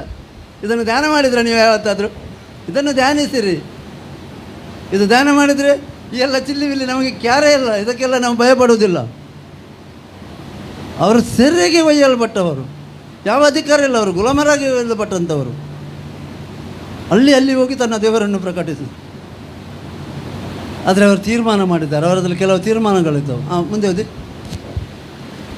ಆತನೇ ಜೀವ ಸ್ವರೂಪನಾದ ಸನಾತನ ದೇವರು, ಆತನೇ ಜೀವ ಸ್ವರೂಪನಾದ ಸನಾತನ ದೇವರು. ಆತನ ರಾಜ್ಯವು ಎಂದಿಗೂ ಅಳಿಯದು. ಆತನ ರಾಜ್ಯವು ಎಂದಿಗೂ ಅಳಿದು. ಪ್ರತಿನಿತ್ಯ ನಾವು ಹೇಳಬೇಕು, ಆತನ ರಾಜ್ಯವೇ ಇರುವುದಾ? ಆತನ ಆಳ್ವಿಕೆಯು ಶಾಶ್ವತವಾಗಿರುವುದು. ಆತನ ಆಳ್ವಿಕೆ ಶಾಶ್ವತ. ಈಗಿರುವಂಥ ಶಾಶ್ವತ, ಈಗಿರುವ ಯಾವ ಆಳ್ವಿಕೆಯು ಶಾಶ್ವತ ಅಲ್ಲ. ಆತನ ಆಳ್ವಿಕೆ ಶಾಶ್ವತ. ಆತ ನಿತ್ಯಕ್ಕೂ ಆಳುವಾತ. ಓದಿ. ಆತನು ಉದ್ಧರಿಸುವವನು, ಆತನು ಉದ್ಧರಿಸುವವನು, ರಕ್ಷಿಸುವವನು. ಭೂಮಿಯಾಕಾಶಗಳಲ್ಲಿ ನೋಡಿ, ನಮ್ಮನ್ನು ಉದ್ಧಾರಕ್ಕೆ ತರುವಾತನ ಆತನೇ. ಆತನು ನಮ್ಮನ್ನು ಉದ್ಧರಿಸ್ತಾನೆ, ಆತನು ನಮ್ಮನ್ನು ರಕ್ಷಿಸ್ತಾನೆ. ಎಲ್ಲ ಕೇಡಿನಿಂದ, ಎಲ್ಲ ತಂದಿಂದ ಆತನು ರಕ್ಷಿಸ್ತಾನೆ. ಮುಂದೆ. ಅದ್ಭುತ ಮಹತ್ವಗಳನ್ನು ನಡೆಸುವವನು ಆಗಿದ್ದಾನೆ. ಅದ್ಭುತ ಮಹತ್ಕಾರ್ಯಗಳನ್ನು ಮಾಡುವಾತನು. ಆತನೇ ದಾನಿಯೇಲನನ್ನು ಸಿಂಹಗಳ ಕೈಯಿಂದ ತಪ್ಪಿಸಿದನು. ದಾನಿಯೇಲನನ್ನು ಸಿಂಹಗಳ ಕೈಯಿಂದ ತಪ್ಪಿಸಿದಾತನು. ಈ ದಾನಿಯೇಲನು ದಾರ್ಯಾವೇಶನ ಆಳಿಕೆಯಲ್ಲಿಯೂ ಪಾರಾಸಿಯನಾದ ಕೋರೆಷನ ಆಳಿಕೆಯಲ್ಲಿಯೂ ಘನವಂತನಾಗಿ ಬಾಳಿದನು. ಸೆರೆಗೆ ಒಯ್ಯಲ್ಪಟ್ಟವನು ಆ ದೇಶದಲ್ಲಿ ಗಣವಂತನ. ಅವನೇ ಆಳಿದ್ದು, ಅರಸ ಹೆಸರಿಗೆ ದೇಶವನ್ನು ಆಳಿದ ಅವನೇ ಮುಖ್ಯಸ್ಥ. 120 ಸಂಸ್ಥಾನಕ್ಕೆ 3 ಜನರನ್ನು ನೇಮಿಸಿ ಮತ್ತೆ ಅವನೇ ಆಗಿದ್ದ, ಅವನೇ ಮುಖ್ಯಸ್ಥ, ಅವನೇ ಮುಖ್ಯವಾಗಿದ್ದ, ಅವನೇ ಆಳಿದ್ದು. ಇದನ್ನೆಲ್ಲ ನಾವು ಧ್ಯಾನ ಮಾಡಿದರೆ ನಾವು ಯಾರು? ನಾವು ದೇವರ ಮಕ್ಕಳು, ದೇವರಿಂದ ಹುಟ್ಟಿದವರು. ದೇವರ ಜೀವ ನಮ್ಮಲ್ಲಿದೆ, ದೇವರ ಮಹಿಮೆ ನಮ್ಮಲ್ಲಿದೆ, ದೇವರ ಪ್ರಭಾವ ನಮ್ಮಲ್ಲಿದೆ. ಯೇಸು ಸ್ವಾಮಿ ಹೇಳ್ತಾರೆ, ಆಗ ನೀವು ಯೋಹಾನ ಓದ್ಕೊಂಡು ಬಂದರೆ ಅದರ ಮುಂದೆ ಹೇಳ್ತದೆ, ನನ್ನ ಮಹಿಮೆಯನ್ನು ಇವರಿಗೆ ನಾನು ಕೊಟ್ಟಿದ್ದೇನೆ. 21ನೇ ವಚನ ಇರಬೇಕು, 17ನೇ ಸಂಧಿಯಲ್ಲಿ. ಮತ್ತೆ ಬೇಕಾದರೆ ನೋಡುವ. ಆ ದೇವರ ಮಹಿಮೆ ನಮಗೆ ಕೊಡಲ್ಪಟ್ಟಿದೆ. ಆದರೆ ನಾವು ಯಾರು? ನಮ್ಮ ಬಗ್ಗೆ ನಾವು ಗೊತ್ತಿಲ್ಲದೆ ಕೋಶದಲ್ಲಿ ನೋಡ್ತೇವೆ 4:6 ನನ್ನ ಜನರು ನಾಶವಾಗಿದ್ದಾರೆ, ನನ್ನ ವಿಷಯವಾಗಿ ಜ್ಞಾನ ಇಲ್ಲದೆ ನಾವು ತಿಳ್ಕೊಳ್ಳಬೇಕು. ನಾವು ತಿಳ್ಕೊಂಡ್ರೆ ಎಷ್ಟು ತಿಳ್ಕೊಳ್ತೇವೆ ಅಷ್ಟು ನಾವು ಹೊಂದುತ್ತೇವೆ. ಈಗ ನಮ್ಮ ಒಬ್ಬರು ರಿಲೇಷನ್ ಅವರಿದ್ದರು, ಅವ್ರು ಹೇಳ್ತಿದ್ರು ಅವರ ಮೊಮ್ಮಗನ ಹೆಸರಿನಲ್ಲಿ ಬ್ಯಾಂಕಿನಲ್ಲಿ ಹಣ ಹಾಕಿದ್ದೇನಂತ ಹೇಳಿದರು. ಮತ್ತು ಅವರು ಸತ್ತೋದ್ರು. ಸತ್ತೋದ ಮೇಲೆ ಇವರು ಬ್ಯಾಂಕಿಗೆ ಹೋದರು ಕೇಳಲಿಕ್ಕೆ. ಆಗ ಅವರು ಹೇಳಿದರು ಏನಾದರೂ ಪ್ರೂಫ್ ತನ್ನೆ ಅಂತ. ಏನಾದರೂ ಇದೆ ನಿಮ್ಮ ಹತ್ರ? ಅದೆಲ್ಲ ಹಾಗೆಲ್ಲ ನಮ್ಗೆ ಇನ್ಕ್ವೈರಿ ಮಾಡಲಿಕ್ಕೆ ಆಗಲ್ಲ ಇಲ್ಲ ಅಂತ. ಮತ್ತು ಅದು ಸಿಕ್ಕಲಿಲ್ಲ. ಯಾಕೆ? ಆಧಾರ ಇಲ್ಲ. ಆಧಾರ ಇರಲಿಲ್ಲ, ಏನು ಇದು ಸಿಕ್ಕಲಿಲ್ಲ. ಆದರೆ ನಮಗೆ ಆಧಾರ ಇದೆ. ನಮಗಿದು ಆಧಾರ. ಇದು ನಮ್ಮ ಬಗ್ಗೆ ಬರೆದದ್ದು. ಇದು ನಮ್ಮ ಬಗ್ಗೆ ಬರೆದದ್ದು. ಇದರಲ್ಲಿ ಇರುವುದೆಲ್ಲ ನಮಗೆ. ನಾನು ಸ್ವಲ್ಪ ಸ್ವಲ್ಪ ಹೊಂದಿದ್ದೇನೆ, ನಿಮ್ಮ ಪಾಸ್ಟರ್ಗೆ ಗೊತ್ತಿದೆ. ಆದರೆ ನಾವು ಎಷ್ಟು ಹೆಚ್ಚು ಇನ್ನು ಮುಂದೆ ಹೆಚ್ಚು ಹೊಂದುವನಾಗಿದೆ. ಈಗ ಪ್ರಕಟಣೆ ಆಗಲಿಕ್ಕೆ ಸ್ಟಾರ್ಟ್ ಆಗಿದೆ. ಇವಾಗ ನಾವು ತುಂಬ ಸಲ ಮೊದಲೆಲ್ಲ ಹೋಗೋಗಿದೆ, ನಮಗೆ ಅರ್ಥ ಆಗ್ತಿರಲಿಲ್ಲ. ಆದ್ದರಿಂದ ನಮ್ಮ ತಂದೆಯನ್ನು ನಾವು ತಿಳ್ಕೊಳ್ಳುವ, ವಾಕ್ಯ ಓದುವ, ವಾಕ್ಯ ಧ್ಯಾನಿಸುವ, ವಾಕ್ಯವನ್ನು ಮಾತಾಡಬೇಕು. ವಾಕ್ಯ ದಿನೇ ನಾವು ವಾಕ್ಯ, ನಾನು ಎಲ್ಲಿ ಹೋದರೂ ಹೇಳ್ತೇನೆ, ದಿನಕ್ಕೊಂದು 5 ಅಧ್ಯಾಯ ಆದರೂ ಬೈಬಲ್ ಓದೆ ಅಂತ. ಓದಿದ ಮೇಲೆ ಅದನ್ನು ಧ್ಯಾನ ಮಾಡಬೇಕು. ಧ್ಯಾನ ಮಾಡೋದಂದ್ರೆ ಇದೆ. ಈಗ ನಾನು ಹೇಳಿದಲ್ಲ, ಈಗ ತಾನೆಲ್ಲ ಅವನು ಸೆರೆಗೆ ಒಯ್ಯಲ್ಪಟ್ಟವನಾಗಿ ಕೂಡ 127 ರಾಷ್ಟ್ರಗಳಿಗೆ ಮುಖ್ಯಸ್ಥನಾದ. ಹೇಗೆ ಆದ ಇವನು? ಹೇಗೆ ಆದ? ಯಾರು ಮಾಡಿದ್ದು? ಅವನು ಏನು ಪ್ರಯತ್ನ ಮಾಡಲ್ಲ, ದೇವರೇ ಮಾಡಿದ್ದು. ಆದರೆ ಅವನೊಂದು ತೀರ್ಮಾನ ಮಾಡ್ತಾನೆ 1:8 ನಾನು ಅಶುದ್ಧನಾಗಲಾರೆ ಅಂತ. ರಾಜನ ಭೋಜನ ಪದಾರ್ಥವನ್ನು ತಿಂದು ನಾನು ಅಶುದ್ಧನಾಗಲಾರೆ, ನಾನು ಸುಳ್ಳು ಹೇಳಲಾರೆ, ನಾನು ಮೋಸ ಮಾಡಲಾರೆ, ನಾನು ಅನ್ಯಾಯ ಮಾಡಲಾರೆ. ಅವನು ಯಥಾರ್ಥವಾಗಿ ನಡೆದನು, ನಂಬಿಗಸ್ತನಾಗಿ ನಡೆದನು. ಅವನಲ್ಲಿ ತಪ್ಪು ಹುಡುಕಿದ್ರು ಯಾರಿಗೂ ಸಿಕ್ಕಲಿಲ್ಲ. ಭಾಳ ಪ್ರಯತ್ನ ಪಟ್ಟರು. ಅವನು ಹೇಗಾದರೂ ತೆಗಿಬೇಕು, ತಪ್ಪು ಹುಡುಕು. ಅವರಿಗೆ ತಪ್ಪೇ ಸಿಕ್ಕಲಿಲ್ಲ. ಯಾಕೆ? ಅಷ್ಟು ಅವನಲ್ಲಿ ಆಲಸ್ಯ ಆಗಲಿ ಇರಲಿಲ್ಲ. ಯಾವ ಚಿಟ್ಟಿಂಗ್ ಕೂಡ ಇಲ್ಲ. ಅಷ್ಟು ದೊಡ್ಡ ಸಮಯದಲ್ಲಿ ಯಾವುದು ಕರಪ್ಷನ್ ಅವನಲ್ಲಿ ಇರಲಿಲ್ಲ. ಭಾಳ ಯಥಾರ್ಥವಾಗಿ ನಂಬಿಗಸ್ತನಾಗಿದ್ದ. ಅವನು ಸೆರೆಯಿಂದ ಹೊರಗೆ ಬರುವಾಗ ಅಲ್ಲಿ ಹೇಳ್ತಾನೆ ಅರಸ ಹೇಳ್ತಾನೆ, ಅನ್ನ ದೇವರು ನಿನ್ನನ್ನು ಕಾಪಾಡಿದ್ದಾನೆ ಎಂದು. ಹಾಗೆ ಹೇಳ್ತಾನೆ, ಅರಸೇ ನೀರು ಚಿರಂಜೀವಿಗೆ ಆಗಿರು, ನಾನು ದೇವರ ದೃಷ್ಟಿಯಲ್ಲಿ ನಿರ್ಮಲನಾಗಿ ಕಂಡು ಬಂದೆನು, ಅರಸನಾದ ನಿನಗೆ ನಾನು ಏನು ಮಾಡಲಿಲ್ಲ ಹೇಳ್ತಾನೆ. ಒಂದು ಲೆಕ್ಕದಲ್ಲಿ ನೋಡಿದರೆ ಅವರಿಗೆ ಸ್ಟಾರ್ಟಿಂಗಲ್ಲಿ ಹಿಂಸೆಲ್ಲ ಕೊಟ್ಟಿದ್ರಂತೆ ಒಯ್ದುಕೊಂಡು ಹೋದಾಗ. ಆದರೆ ಅದು ನನ್ನ ನೆನಪಿಗೆ ಇರಲಿಲ್ಲ. ದೇವರು ಈ ದೇಶಕ್ಕೆ ನನ್ನನ್ನು ತಂದಿದ್ದಾನೆ ಎಂಬ ಒಂದೇ ಉದ್ದೇಶ ಇತ್ತು. ಈ ದೇಶದಲ್ಲಿ ನನ್ನ ದೇವರನ್ನು ನಾನು ಪ್ರಕಟಿಸಬೇಕು. ದೇವರನ್ನು ಪ್ರಕಟಿಸಿದ್ರು. ಆತನು ಹೀಗೆ ನಾವು ಕೂಡ ಜೀವಿಸಬೇಕು, ಪರಿಶುದ್ಧರಾಗಿ, ನಿರ್ದೋಷಿಗಳಾಗಿ, ಯಥಾರ್ಥರಾಗಿ. ಯೇಸು ಸ್ವಾಮಿ ಒಂದೇ ಮಾತನ್ನು ನಮಗೆ ಹೇಳಿದ್ದು ಏನೆಂದರೆ, ನಾನು ನಿಮಗೊಂದು ಹೊಸ ಆಜ್ಞೆಯನ್ನು ಕೊಡ್ತೇನೆ. ಅದು ಯಾವುದಂದರೆ, ನೀವೊಬ್ಬರನ್ನೊಬ್ಬರು ಪ್ರೀತಿಸಬೇಕು. ನಿಮಗೆ ಒಬ್ಬರ ಮೇಲೆ ಒಬ್ಬರಿಗೆ ಪ್ರೀತಿ ಇದ್ದರೆ ನನ್ನ ಶಿಷ್ಯರಾಗಿ ಕಾಣುತ್ತೀರಿ. ಯಾಕಂದರೆ ಯೇಸು ಸ್ವಾಮಿ ನಮ್ಮನ್ನು ಪ್ರೀತಿಸಿದ್ದಾರೆ, ತಂದೆ ಕೂಡ ಪ್ರೀತಿಸಿದ್ದಾರೆ. ಇಲ್ಲಿ ನೋಡ್ತೇವೆ, ಯೋಹಾನ ಪತ್ರಿಕೆ 4ನೇ ಸಂಧಿ 9ನೇ ವಚನ ಓದಿ.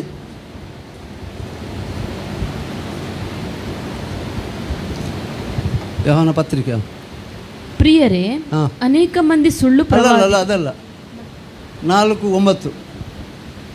ದೇವರು ತನ್ನ ಒಬ್ಬನೇ ಮಗನನ್ನು ಗಮನಗಿಡಿ. ನಾವು ಆತನ ಮೂಲಕ ಜೀವಿಸುವುದಕ್ಕಾಗಿ, ದೇವರು ತನ್ನ ಒಬ್ಬನೇ ಮಗನನ್ನು ನಾವು ಆತನ ಮೂಲಕ ಜೀವಿಸಬೇಕೆಂದು ಲೋಕಕ್ಕೆ ಕಳುಹಿಸಿಕೊಟ್ಟದರಲ್ಲಿಯೇ ದೇವರ ಪ್ರೀತಿಯು ನಮ್ಮಲ್ಲಿ ಪ್ರತ್ಯಕ್ಷವಾಗಿದೆ. ದೇವರ ಪ್ರೀತಿಯು ನಮ್ಮಲ್ಲಿ ದೇವರು ನಮ್ಮನ್ನು ಪ್ರೀತಿಸಿ ತನ್ನ ಒಬ್ಬನೇ ಮಗನನ್ನು ನಮಗಾಗಿ ಕೊಟ್ಟು, ಇದು ಪ್ರೀತಿ. ನಾವು ಕೂಡ ಏನಾದರೂ ಕೊಡಬೇಕಲ್ಲ. ನಾವೇನು ಕೊಡಬೇಕು? ನಾವು ಆತನ ಮಾತು ಕೇಳಬೇಕಷ್ಟೇ. ನಾವೇನು ಕೊಡಲಿಕ್ಕಿಲ್ಲ. ನಾವು ಆತನ ಮಾತು ಕೇಳಿದರೆ ನಾವು ಅದೇ ಮೆಚ್ಚುಗೆ, ಅದನಿಗೆ ಮೆಚ್ಚುಗೆ ಆದದ್ದು. ದೇವರಿಗೆ ಇಲ್ಲಿ ಯೋಹಾನದಲ್ಲಿ ನೋಡ್ತೇವೆ, ಅವ್ರು ಕೇಳ್ತಾರೆ, ದೇವರಿಗೆ ಮೆಚ್ಚುಗೆ ಆದದ್ದೇನು? ಆತನ ಕಲಿಸಿಕೊಟ್ಟ ಮಗನ ನಂಬುವುದೇ ಆತನಿಗೆ ಮೆಚ್ಚುಗೆ ಆದದ್ದು. ಯೇಸುವಿನಲ್ಲಿ ನಂಬಿಕೆ ಇಡುವುದೇ ತಂದೆಗೆ ಮೆಚ್ಚುಗೆ ಆದದ್ದು. ತಂದೆಯನ್ನು ಮಗನನ್ನು ನಂಬುವುದೇ ತಂದೆಗೆ ಇಷ್ಟ, ಆತನನ್ನು ಮೆಚ್ಚಿಸುವಂಥದ್ದು. ಅದು ಚೂರು ಮುಂದೆ ಓದಿ, ಅದನ್ನು ಕಂಡು ನೋಡಿ. ಆತನು ನಮ್ಮನ್ನು ಪ್ರೀತಿಸಿ ಆತನು ನಮ್ಮನ್ನು ಪ್ರೀತಿಸಿ ನಾವು ದೇವರನ್ನು ಪ್ರೀತಿಸಿದ್ದರಲ್ಲಿ ಅಲ್ಲ, ನಾವು ದೇವರನ್ನು ಆತನು ನಮ್ಮನ್ನು ಪ್ರೀತಿಸಿ ನಾವು ಪ್ರೀತಿಸಲಿಲ್ಲ, ನಮ್ಮ ಪಾಪ ನಾವು ನಿವಾರಣಾರ್ಥವಾಗಿ ತನ್ನ ಮಗನನ್ನು ಕಳುಹಿಸಿಕೊಟ್ಟದರಲ್ಲಿಯೇ ಪ್ರೀತಿಯ ನಿಜ ಗುಣವು ತೋರಿ ಬರುತ್ತದೆ. ನೋಡಿ, ನಮ್ಮನ್ನು ಪ್ರೀತಿಸಿ ನಮ್ಮ ಪಾಪ ನಿವಾರಣೆಗೋಸ್ಕರ ತನ್ನ ಮಗನನ್ನೇ ಏನು ಮಾಡಿದ? ಕಲಿಸಿಕೊಟ್ಟಲ್ಲ, ಬಲಿ ಅರ್ಪಿಸಿದ, ಯಜ್ಞವಾಗಿ ಅರ್ಪಿಸಿದ, ಮರಣಕ್ಕೆ ಒಪ್ಪಿಸಿದ, ನಮ್ಮೆಲ್ಲ ಅಪರಾಧಗಳನ್ನು ಆತನ ಮೇಲೆ ಹಾಕಿದ. 2 ಕೊರಿಂಥ 5:19 ಬೇಕಾದರೆ ತೆಗೆದು ಬೇಡ, ಅಲ್ಲಿ ಹೀಗೆ ಬರ್ತದೆ, ಮನುಷ್ಯರೆಲ್ಲ ಅಪರಾಧಗಳು ಆತನ ಮೇಲೆ ಹಾಕಿದ, ಮನುಷ್ಯರ ಮೇಲೆ ಹಾಕಲಿಲ್ಲ. ಇದೇ ಸ್ವಾರ್ಥೆ. ಎಷ್ಟೇ ತಪ್ಪು ಮಾಡಿರ್ಬೋದು, ಎಷ್ಟು ಕೊಲೆ ಮಾಡಿದ್ರು, ಯಾವಾಗ ಕ್ರಿಸ್ತನ ಬಲಿಗೆ ಬರ್ತದೆ ನಮ್ಮದೆಲ್ಲ ಕ್ಷಮಿಸಲ್ಪಡ್ತದೆ, ನಮ್ಮ ಅಪರಾಧಗಳು ಕ್ಷಮಿಸಲ್ಪಡ್ತದೆ. ಅದರಿಂದ ಆತ ನಮ್ಮನ್ನು ಪ್ರೀತಿಸಿದ್ದಾನೆ. ಅದನ್ನು ನಾವೊಬ್ಬರನ್ನೊಬ್ಬರು ಪ್ರೀತಿಸಬೇಕು. ತಂದೆಯನ್ನು ನಾವು ಎಷ್ಟು ತಿಳಿದುಕೊಳ್ಳುತ್ತೇವೆ ತಂದೆಯನ್ನು, ಆಗ ನಮ್ಮಲ್ಲಿ ಪ್ರೀತಿ ಹೆಚ್ಚಾಗ್ತದೆ. ನಾವು ಪ್ರೀತಿಯಲಿಕ್ಕೆ ಪ್ರೀತಿಸ್ತೇವೆ. ಮುಂದೆ ಓದಿ ಚೂರು ಏನಿದೆ? ಅದೇ ಈಗ ಓದಿದ್ದೆ, ಯೋಹಾನ ಪತ್ರಿಕೆ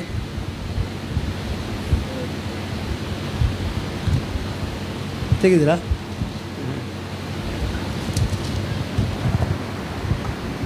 ಪ್ರಿಯರೇ, ದೇವರು ನಮ್ಮನ್ನು ಹೀಗೆ ಪ್ರೀತಿಸಿದ ಮೇಲೆ ನಾವು ಒಬ್ಬರನ್ನೊಬ್ಬರು ಪ್ರೀತಿಸುವ ಹಂಗಿನಲ್ಲಿದ್ದೇವೆ. ದೇವರನ್ನು ಯಾರೂ ಎಂದೂ ನೋಡಿಲ್ಲ. ನಾವು ಒಬ್ಬರನ್ನೊಬ್ಬರನ್ನು ಪ್ರೀತಿಸಿದರೆ ದೇವರು ನಮ್ಮಲ್ಲಿ ನೆಲೆಗೊಂಡಿದ್ದಾನೆ ಮತ್ತು ಆತನಿಂದಾಗುವ ಪ್ರೀತಿಯು ನಮ್ಮಲ್ಲಿ ಸಿದ್ಧಿಗೆ ಬರುತ್ತದೆ. ಆಮೇಲೆ ಅರ್ಥ ಆಯ್ತಾ? ಎಲ್ಲರೂ ಕೇಳಿದ್ರಲ್ಲ? ಪುನಃ ಹೋಗಿ, ಪ್ರಿಯರೇ ಗಮನ ಇಟ್ಟು ಕೇಳಿ. ಇಂದಿನವರಿಗೆ ಕೇಳ್ತದಲ್ಲ, ದೇವರು ನಮ್ಮನ್ನು ಹೀಗೆ ಪ್ರೀತಿಸಿದ್ರಿಂದ ನಾವು ಒಬ್ಬರನ್ನೊಬ್ಬರು ಪ್ರೀತಿಸುವ ಹಂಗಿನಲ್ಲಿದ್ದೇವೆ. ದೇವರನ್ನು ಯಾರು ಎಂದೂ ನೋಡಿಲ್ಲ. ನಾವು ಒಬ್ಬರನ್ನೊಬ್ಬರು ಪ್ರೀತಿಸಿದರೆ ದೇವರು ನಮ್ಮಲ್ಲಿ ನೆಲೆಗೊಂಡಿದ್ದಾನೆ ಮತ್ತು ಆತನಿಂದಾಗುವ ಪ್ರೀತಿಯು ನಮ್ಮಲ್ಲಿ ಸಿದ್ಧಿಗೆ ಬರುತ್ತದೆ. ಆತನ ಪ್ರೀತಿ ನಮ್ಮಲ್ಲಿ ಸಿದ್ಧಿಗೆ ಬರ್ತದೆ. ಒಂದು ದಿನದಲ್ಲಿ ಆಗುವಂಥದ್ದು ಸಿದ್ಧಿಗೆ ಬರೋದಂದ್ರೆ ದಿನ ದಿನ ಬೆಳೆಯುವಂಥದ್ದು. ದಿನ ದಿನ ನಾವು ಅದನ್ನು ಬೆಳೆಸಬೇಕು, ಅಭ್ಯಾಸ ಮಾಡಬೇಕು. ನಾನು ಹಾಗೆ ಹೇಳಿದಲ್ಲ, ದೇವರು ಕೆಲವೊಂದು ವಿಷಯಗಳನ್ನು ಹೇಳಲಿಕ್ಕೆ ಹೇಳಿದೇನು. ಮತ್ತೊಬ್ಬರು ನಾವು ಕರ್ತನ ಪ್ರಾರ್ಥನೆಯಲ್ಲಿ ನೋಡ್ತೇವೆ. ಮತ್ತೊಬ್ಬರನ್ನು ಒಂದು ವೇಳೆ ನಾವು ಕ್ಷಮಿಸಿದರೆ ತಂದೆ ಕೂಡ ಕ್ಷಮಿಸುವುದಿಲ್ಲ ಅಂತ ಬರ್ತದಲ್ಲಿ 12ನೇ ವಚನದಲ್ಲಿ 6ನೇ ಸಂಧಿಯಲ್ಲಿ. ಅದರಿಂದ ನಾವು ಕ್ಷಮಿಸಬೇಕು, ಒಬ್ಬರನ್ನೊಬ್ಬರು ಕ್ಷಮಿಸಬೇಕು. ಯಾಕೋಬ ಅದನ್ನು ಭಾಳ ಒಳ್ಳೆಯದಾಗಿ ಬರೀತೇನೆ. ಏನಂತ ಹೇಳಿದರೆ 16ನೇ ವಚನ 5:16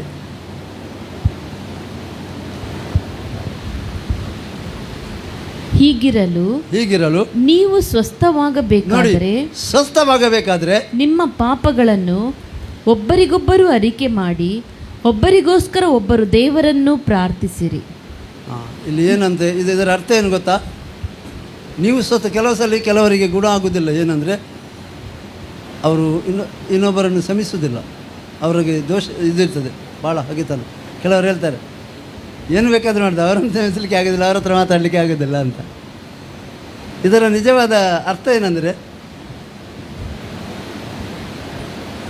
ನಾನು ಇಲ್ಲಿ ಅನಿತಾ ಇದ್ದಲ್ಲ, ಅನಿತನನ್ನು ಉದಾಹರಣೆ ಕೊಡ್ತೇನೆ. ಅಲ್ಲ, ನಾನು ಅನಿತನಿಗೆ ಏನು ಹೇಳಿದೆ, ಅವಳಿಗೆ ನನ್ನಲ್ಲಿ ನೋವಾಗಿದೆ,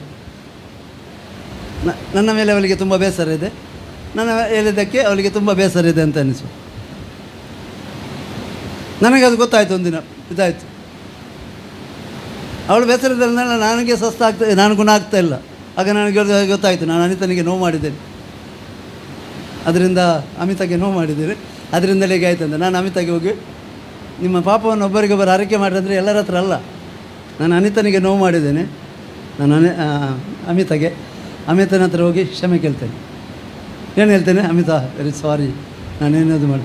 ಆಗ ಅವಳು ಕೂಡ ಹೇಳ್ತಾಳೆ, ಇಲ್ಲ ಮಾರೆ ನನಗೇನಿಲ್ಲ, ನನಗೇನಿಲ್ಲ, ನೀವು ಕೂಡ ಅದೇನಿಲ್ಲ, ನನ್ನ ಮನಸ್ಸಲ್ಲಿ ಏನು ಇಟ್ಟುಕೊಳ್ಳಿಲ್ಲ. ಮತ್ತೆ ಹೇಳ್ತಾರೆ, ನೀವು ಕೂಡ ಕ್ಷಮಿಸಿ ನನ್ನನ್ನು ಅಂತ, ನನ್ನೆಲ್ಲೇ ತಪ್ಪಿರಬಹುದು, ನೀವು ಕೂಡ ನನ್ನನ್ನು ಕ್ಷಮಿಸಿ ಅಂತ ಅವಳು ಕೂಡ ಹೇಳ್ತಾಳೆ. ನಾನು ಅವಳನ್ನು ಕ್ಷಮಿಸಿ, ಅವಳು ನನ್ನನ್ನು ಕ್ಷಮಿಸಿ. ಒಬ್ಬರನ್ನೊಬ್ಬರು ಪಾಪವನ್ನು ಅರಿಕೆ ಮಾಡೋದಂದರೆ ಎಲ್ಲರ ಹತ್ರ ಅಲ್ಲ. ಯಾರ ಹತ್ರ ಬೇಸರ ಇದೆ, ಕೆಲವ್ರ ಹತ್ರ ಮಾತಾಡಲಿಕ್ಕೆ ಆಗ್ತಿರಲಿಲ್ಲ, ನೋವು ಮಾಡಿದ್ದಾರೆ ಅವರು. ಅವ್ರು ಎದುರು ಬರುವಾಗ ನಾವು ಆಚೆ ನೋಡ್ತೇವೆ, ಆಚೆಯಿಂದ ಹೋಗ್ತೇವೆ, ಮುಖ ನೋಡಲಿಕ್ಕೆ ಆಗೋದಿಲ್ಲ. ಹೌದಲ್ಲ? ಇದನ್ನೇ ಹೇಳುವುದದು. ನೀವು ಸ್ವಸ್ಥರಾಗಬೇಕಂದ್ರೆ ಒಬ್ಬರಿಗೊಬ್ಬರು ನಿಮ್ಮ ಪಾಪವನ್ನು ಅರಿಕೆ ಮಾಡಿ, ತಪ್ಪನ್ನು ಅರಿಕೆ ಮಾಡಿರಿ. ಈಗ ನನ್ನ ಮತ್ತು ಅಮಿತನ ಮಧ್ಯೆ ಏನೂ ಇರೋದಿಲ್ಲ, ಖುಷಿ. ಅವಳು ಖುಷಿ, ನಾನು ಖುಷಿ. ನಾನು ಅವಳ ಹತ್ರ ಕ್ಷಮೆ ಕೇಳಿದಂತ ಅವಳಿಗೆ ಭಾಳ ಖುಷಿ ಆಯಿತು. ಹೌದಲ್ಲ? ಅರ್ಥ ಆಗ್ತದ ನಿಮಗೆ?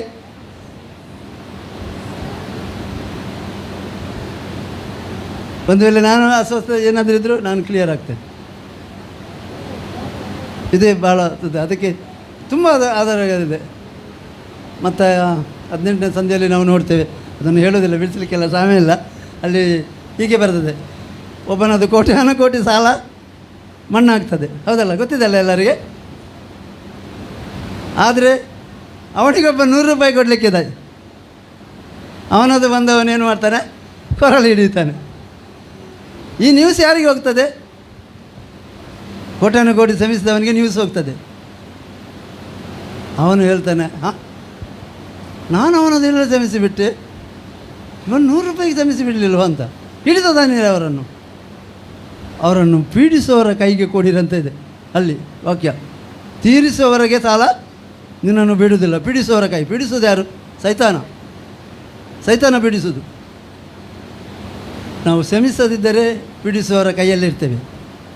ಅದನ್ನು ಜಾಸ್ತಿ ವಿವರಣೆ ಮಾಡಲಿಕ್ಕೆ ನನಗೆ ಇಲ್ಲಿ ಸಮಯ ಇಲ್ಲ, ನನ್ನ ಸಮಯ ಮುಗಿತಾ ಬಂತು. ಆದ್ದರಿಂದ ತಂದೆ ನಮಗೆ ಇದನ್ನೇ ಕಲಿಸೋದು. ತಂದೆ ನಮಗೆ ಆಜ್ಞೆ ಕೊಟ್ಟದ್ದು, ನೀವು ಒಬ್ಬರನ್ನೊಬ್ಬರು ಶ್ರಮಿಸಬೇಕು. ನಾನು ಈ ಮತ್ತಾಯ 6ನೇ ಸಂಧಿಯಲ್ಲಿ ತುಂಬ ರಹಸ್ಯವಾದ ಇದು. ಮೊದಲನೇದಾಗಿ ಯೇಸು ಸ್ವಾಮಿ ಇಂಟ್ರೊಡ್ಯೂಸ್ ಮಾಡಿದ್ದು ಪರಲೋಕದಲ್ಲಿರೋ ದೇವರು ನಿಮ್ಮ ತಂದೆ ಅಂತ. ಅಷ್ಟರವರೆಗೆ ಗೊತ್ತಿಲ್ಲ ಯಾರಿಗೂ. ನಾವು ಕೂಡ ದೇವರು ನಮಗೆಲ್ಲ ಗೊತ್ತಿಲ್ಲ. ಆತನು ಬಂದದ್ದು, ಪರಲೋಕದ ದೇವರು ನಿಮ್ಮ ತಂದೆ, ನೀವು ಆತನ ಮಕ್ಕಳು. ಪರಿಸರಿಗೆ ಇದು ಆಶ್ಚರ್ಯವಾಯಿತು. ಎಸ್ಸಿಗೆ ಕಲ್ಲು ತೆಗೆದರು. ಅವನು ತಂದೆ ಅಂತ ಹೇಳುವಾಗ, ಇವನು ದೇವರನ್ನು ತಂದೆ ಅಂತ, ತನ್ನನ್ನು ದೇವರು ಮಾಡಿಕೊಳ್ತಾನೆ ಅಂತ ಅದು ಗೊತ್ತಾಯ್ತು ಅವರಿಗೆ. ಇವನು ದೇವರನ್ನು ತಂದೆ ಹೇಳುವಾಗ ಇವನು ದೇವರಾದ ಅಂತ. ಆದರೆ ನಮ್ಮವರಿಗೆ ಗೊತ್ತಿಲ್ಲ. ಹೌದಲ್ಲ? ಡೌಟ್ ಇದೆ ನಿಮಗೆ, ದೇವರಿಂದ ಹುಟ್ಟಿದ್ರೆ ಅಂತ ಪೂರ್ಣ ಓದಿದಲ್ಲ. ಯೋಹಾನ ಸುವಾರ್ತೆ 1:12 ಸ್ವಲ್ಪ ಓದಿ. ಅದನ್ನು ಒಬ್ಬರು ಗಲತಿ ಯಾರ್ಯಾರು ಆತನನ್ನು ಅಂಗೀಕರಿಸಿ ಗಮನ ಇಟ್ಟು ಕೇಳಿರಿ. ಇಷ್ಟರವರೆಗೆ ನೀವು ತುಂಬ ಸಲ ಕೇಳಿರ್ಬೋದು, ಈಗ ಗಮನಕ್ಕಿಟ್ಟು ಕೇಳಿರಿ. ಯಾರು ಆತನನ್ನು ಅಂಗೀಕರಿಸಿದರೋ, ಯಾರ್ಯಾರು ಆತನನ್ನು ಅಂಗೀಕರಿಸಿದರೋ, ಅಂದರೆ ಆತನ ಹೆಸರಿನಲ್ಲಿ ನಂಬಿಕೆ ಇಟ್ಟರು, ಆತನ ಹೆಸರಿನಲ್ಲಿ ನಂಬಿಕೆ ಇಟ್ಟರು, ಅವರಿಗೆ ದೇವರ ಮಕ್ಕಳಾಗುವ ಅಧಿಕಾರ ಕೊಟ್ಟರು. ಅವರಿಗೆ ದೇವರ ಮಕ್ಕಳಾಗುವ ಅಧಿಕಾರ ಕೊಟ್ಟನು. ಓದಿ ಮುಂದೆ. ಇವರು ರಕ್ತ ಸಂಬಂಧದಿಂದಾಗಲಿ, ಇದು ಕೇಳಬೇಕಾದದ್ದು, ಇವರು ರಕ್ತ ಸಂಬಂಧದಿಂದಾಗಲಿ ಕಾಮದಿಂದಾಗಲಿ ಪುರುಷ ಸಂಕಲ್ಪದಿಂದಾಗಲಿ ಹುಟ್ಟಿದವರಲ್ಲ, ದೇವರಿಂದಲೇ ಹುಟ್ಟಿದವರು. ಎಷ್ಟು ಜನ ನಂಬುತ್ತೀರಿ? 100% ನಂಬುತ್ತೀರಾ? ಖಂಡಿತ ನಾವು ದೇವರಿಂದ ಹುಟ್ಟಿದವರು. ಈ ವಾಕ್ಯ ಸತ್ಯ. ಅದಕ್ಕೆ ಸ್ವಾಮಿ ಹೇಳಿದರು, ಸತ್ಯವನ್ನು ತಿಳಿದುಕೊಳ್ಳಿ, ಸತ್ಯ ನಿಮ್ಮನ್ನು ಬಿಡುಗಡೆ ಮಾಡೋದು. ಇದು ಸತ್ಯ. ಸ್ವಾಮಿ ಹೇಳಿದರು, ತಂದೆ ನಿನ್ನ ವಾಕ್ಯವೇ ಸತ್ಯ. ಮನುಷ್ಯನು ರೊಟ್ಟಿದಿಂದ ಮಾತ್ರದಿಂದ ಬದುಕುವುದಲ್ಲ, ದೇವರ ಬಾಯಿಯಿಂದ ಹೊರಡುವ ಪ್ರತಿಯೊಂದು ಮಾತಿನಿಂದ ಮನುಷ್ಯ ಬದುಕುತ್ತಾನೆ. ನಮಗೆ ಬದುಕಲಿಕ್ಕೆ ವಾಕ್ಯ ಬೇಕು. ಅದನ್ನು ಪುನಃ ಒಂದ್ಸಲ ಓದಿ. ಯಾವುದು 12 ಅಲ್ಲ, 2ನೇ ಭಾಗ. ನಾವು ಹೇಗೆ ಇವರು ರಕ್ತ ಸಂಬಂಧದಿಂದಾಗಲಿ ಕಾಮದಿಂದಾಗಲಿ ಪುರುಷ ಸಂಕಲ್ಪದಿಂದಾಗಲಿ ಹುಟ್ಟಿದವರಲ್ಲ, ದೇವರಿಂದಲೇ ಹುಟ್ಟಿದವರು. 100% ನಾವು ದೇವರಿಂದ ಹುಟ್ಟಿದವರು. ಯಾಕೋಬ 1:18 ಓದಿ.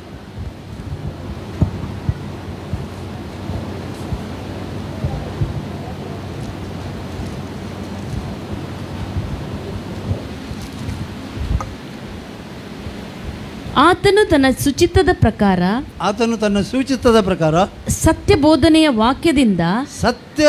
ಬೋಧನೆಯ ವಾಕ್ಯದಿಂದ ನಮ್ಮನ್ನು ಹುಟ್ಟಿಸಲಾಗಿ ನಾವು ಆತನ ಸೃಷ್ಟಿಗಳಲ್ಲಿ ಪ್ರಥಮ ಫಲದಂತಾದೆವು. ಈಗ ಡೌಟ್ ಉಂಟಾ? ನಾವು 100% ದೇವರ ಮಕ್ಕಳು, ಹೌದು. ಈಗ ಕೆಲವರು ಹೇಳುವುದಾಗ ಹೇಳ್ಬೋದು, ಈಗ ಈ ಕೈ ನನ್ನದಲ್ಲ, ಕೈ ನನ್ನದಲ್ಲ, ಈ ಶರೀರ ಕೂಡ ನನ್ನದಲ್ಲ, ಇದು ಕ್ರಿಸ್ತನ ದೇಹ, ನಾವು ಕ್ರಿಸ್ತನ ದೇಹ. ಒಳಗಿನ ಮನುಷ್ಯ ನಾವು ದೇವರಿಂದ ಹುಟ್ಟಿದವರು, ಆತ್ಮ ನಾನು ಎಂಬ ನಿಜ, ಹೌದಲ್ಲ? ನಿಮಗೆ ಇನ್ನೊಂದು ಉದಾಹರಣೆ ಕೊಡ್ತೇನೆ. ಈಗ ಯಾರಾದರೂ ಸಾಯ್ತಾರೆ, ಸತ್ತ ಮೇಲೆ ಅವರಿಗೆ ಯಾವ ಹೆಸರು ಕೊಡ್ತಾರೆ? ಪುಣ ಅಂತ ಹೇಳ್ತಾರೆ, ಡೆಡ್ ಬಾಡಿ ಅಥವಾ ಹೆಣ ಹೇಳ್ತಾರೆ, ಹೌದಲ್ಲ? ಹೌದಲ್ಲ? ಅವ್ರ ಹೆಸರು ಹೇಳ್ತಾರೆ. ಅವರು ಎಷ್ಟು ದೊಡ್ಡ ಮನುಷ್ಯ ಆಗಿರ್ಬೋದು, ಎಷ್ಟು ದೊಡ್ಡವನಾಗಿರ್ಬೋದು, ಅವರ ಹೆಣ ಯಾವಾಗ ತರಲಿಕ್ಕೆ ಅಥವಾ ಡೆಡ್ ಬಾಡಿ ತರಲಿಕ್ಕೆ ಆಗುವ ಅಂತ ಕೇಳ್ತಾರೆ, ಹೌದಲ್ಲ? ಅವರಲ್ಲ, ಅದು ಅರ್ಥ ಆಯ್ತಾ? ಅವರಲ್ಲ, ಅವರು ಯೇಸುವನ್ನು ನಂಬಿದರೆ ಪರಲೋಕಕ್ಕೆ ಹೋಗಿರ್ತಾರೆ, ಇಲ್ಲಾಂದರೆ ನರಕಕ್ಕೆ ಹೋಗಿರ್ತಾರೆ. ಅವರಲ್ಲ, ಅದು ಅವರ ದೇಹ. ನಾವು ಸ್ವಾಭಾವಿಕ ತಂದೆಗೆ ಹುಟ್ಟಿದ್ದೇವಲ್ಲ, ಅದು ನಮ್ಮ ದೇಹ. ನಾವು ಆತ್ಮಿಕವಾಗಿ ಆತ್ಮದಲ್ಲಿ ಹುಟ್ಟಿದ್ದೇವೆ. ನಿಜವಾದ ನಾನು ದೇವರ ಮಗನು. ಇದನ್ನೇ ಯೇಸು ಸ್ವಾಮಿನೇ ಈ ಮತದಲ್ಲಿ ತಿಳಿಸಿ. ನಮ್ಮ ತುಂಬ ಇಲ್ಲಿ 12 ಸಲ, ನಾನು ಇದನ್ನೆಲ್ಲ ಈಗ ಹೇಳಲಿಕ್ಕೆ ಸಮಯ ಸಾಲದು, ಆದರೆ 12 ಸಲ ಹೇಳ್ತಾರೆ. ಅಂತರಂಗದಲ್ಲಿರುವ ನಮ್ಮ ತಂದೆ, ಪರಲೋಕದಲ್ಲಿರುವ ನಿಮ್ಮ ತಂದೆ, ಅದಲ್ಲ. ಒಂದನೇ ವಚನ ಚೂರು ಅದೇ. ಈಗ ನಾನು ಮತ್ತಕ್ಕೆ ಬರ್ತೇನೆ. 6ನೇ ಸಂಧಿಗೆ ಸಮಯ ಆಗ್ತಾ ಬಂತು.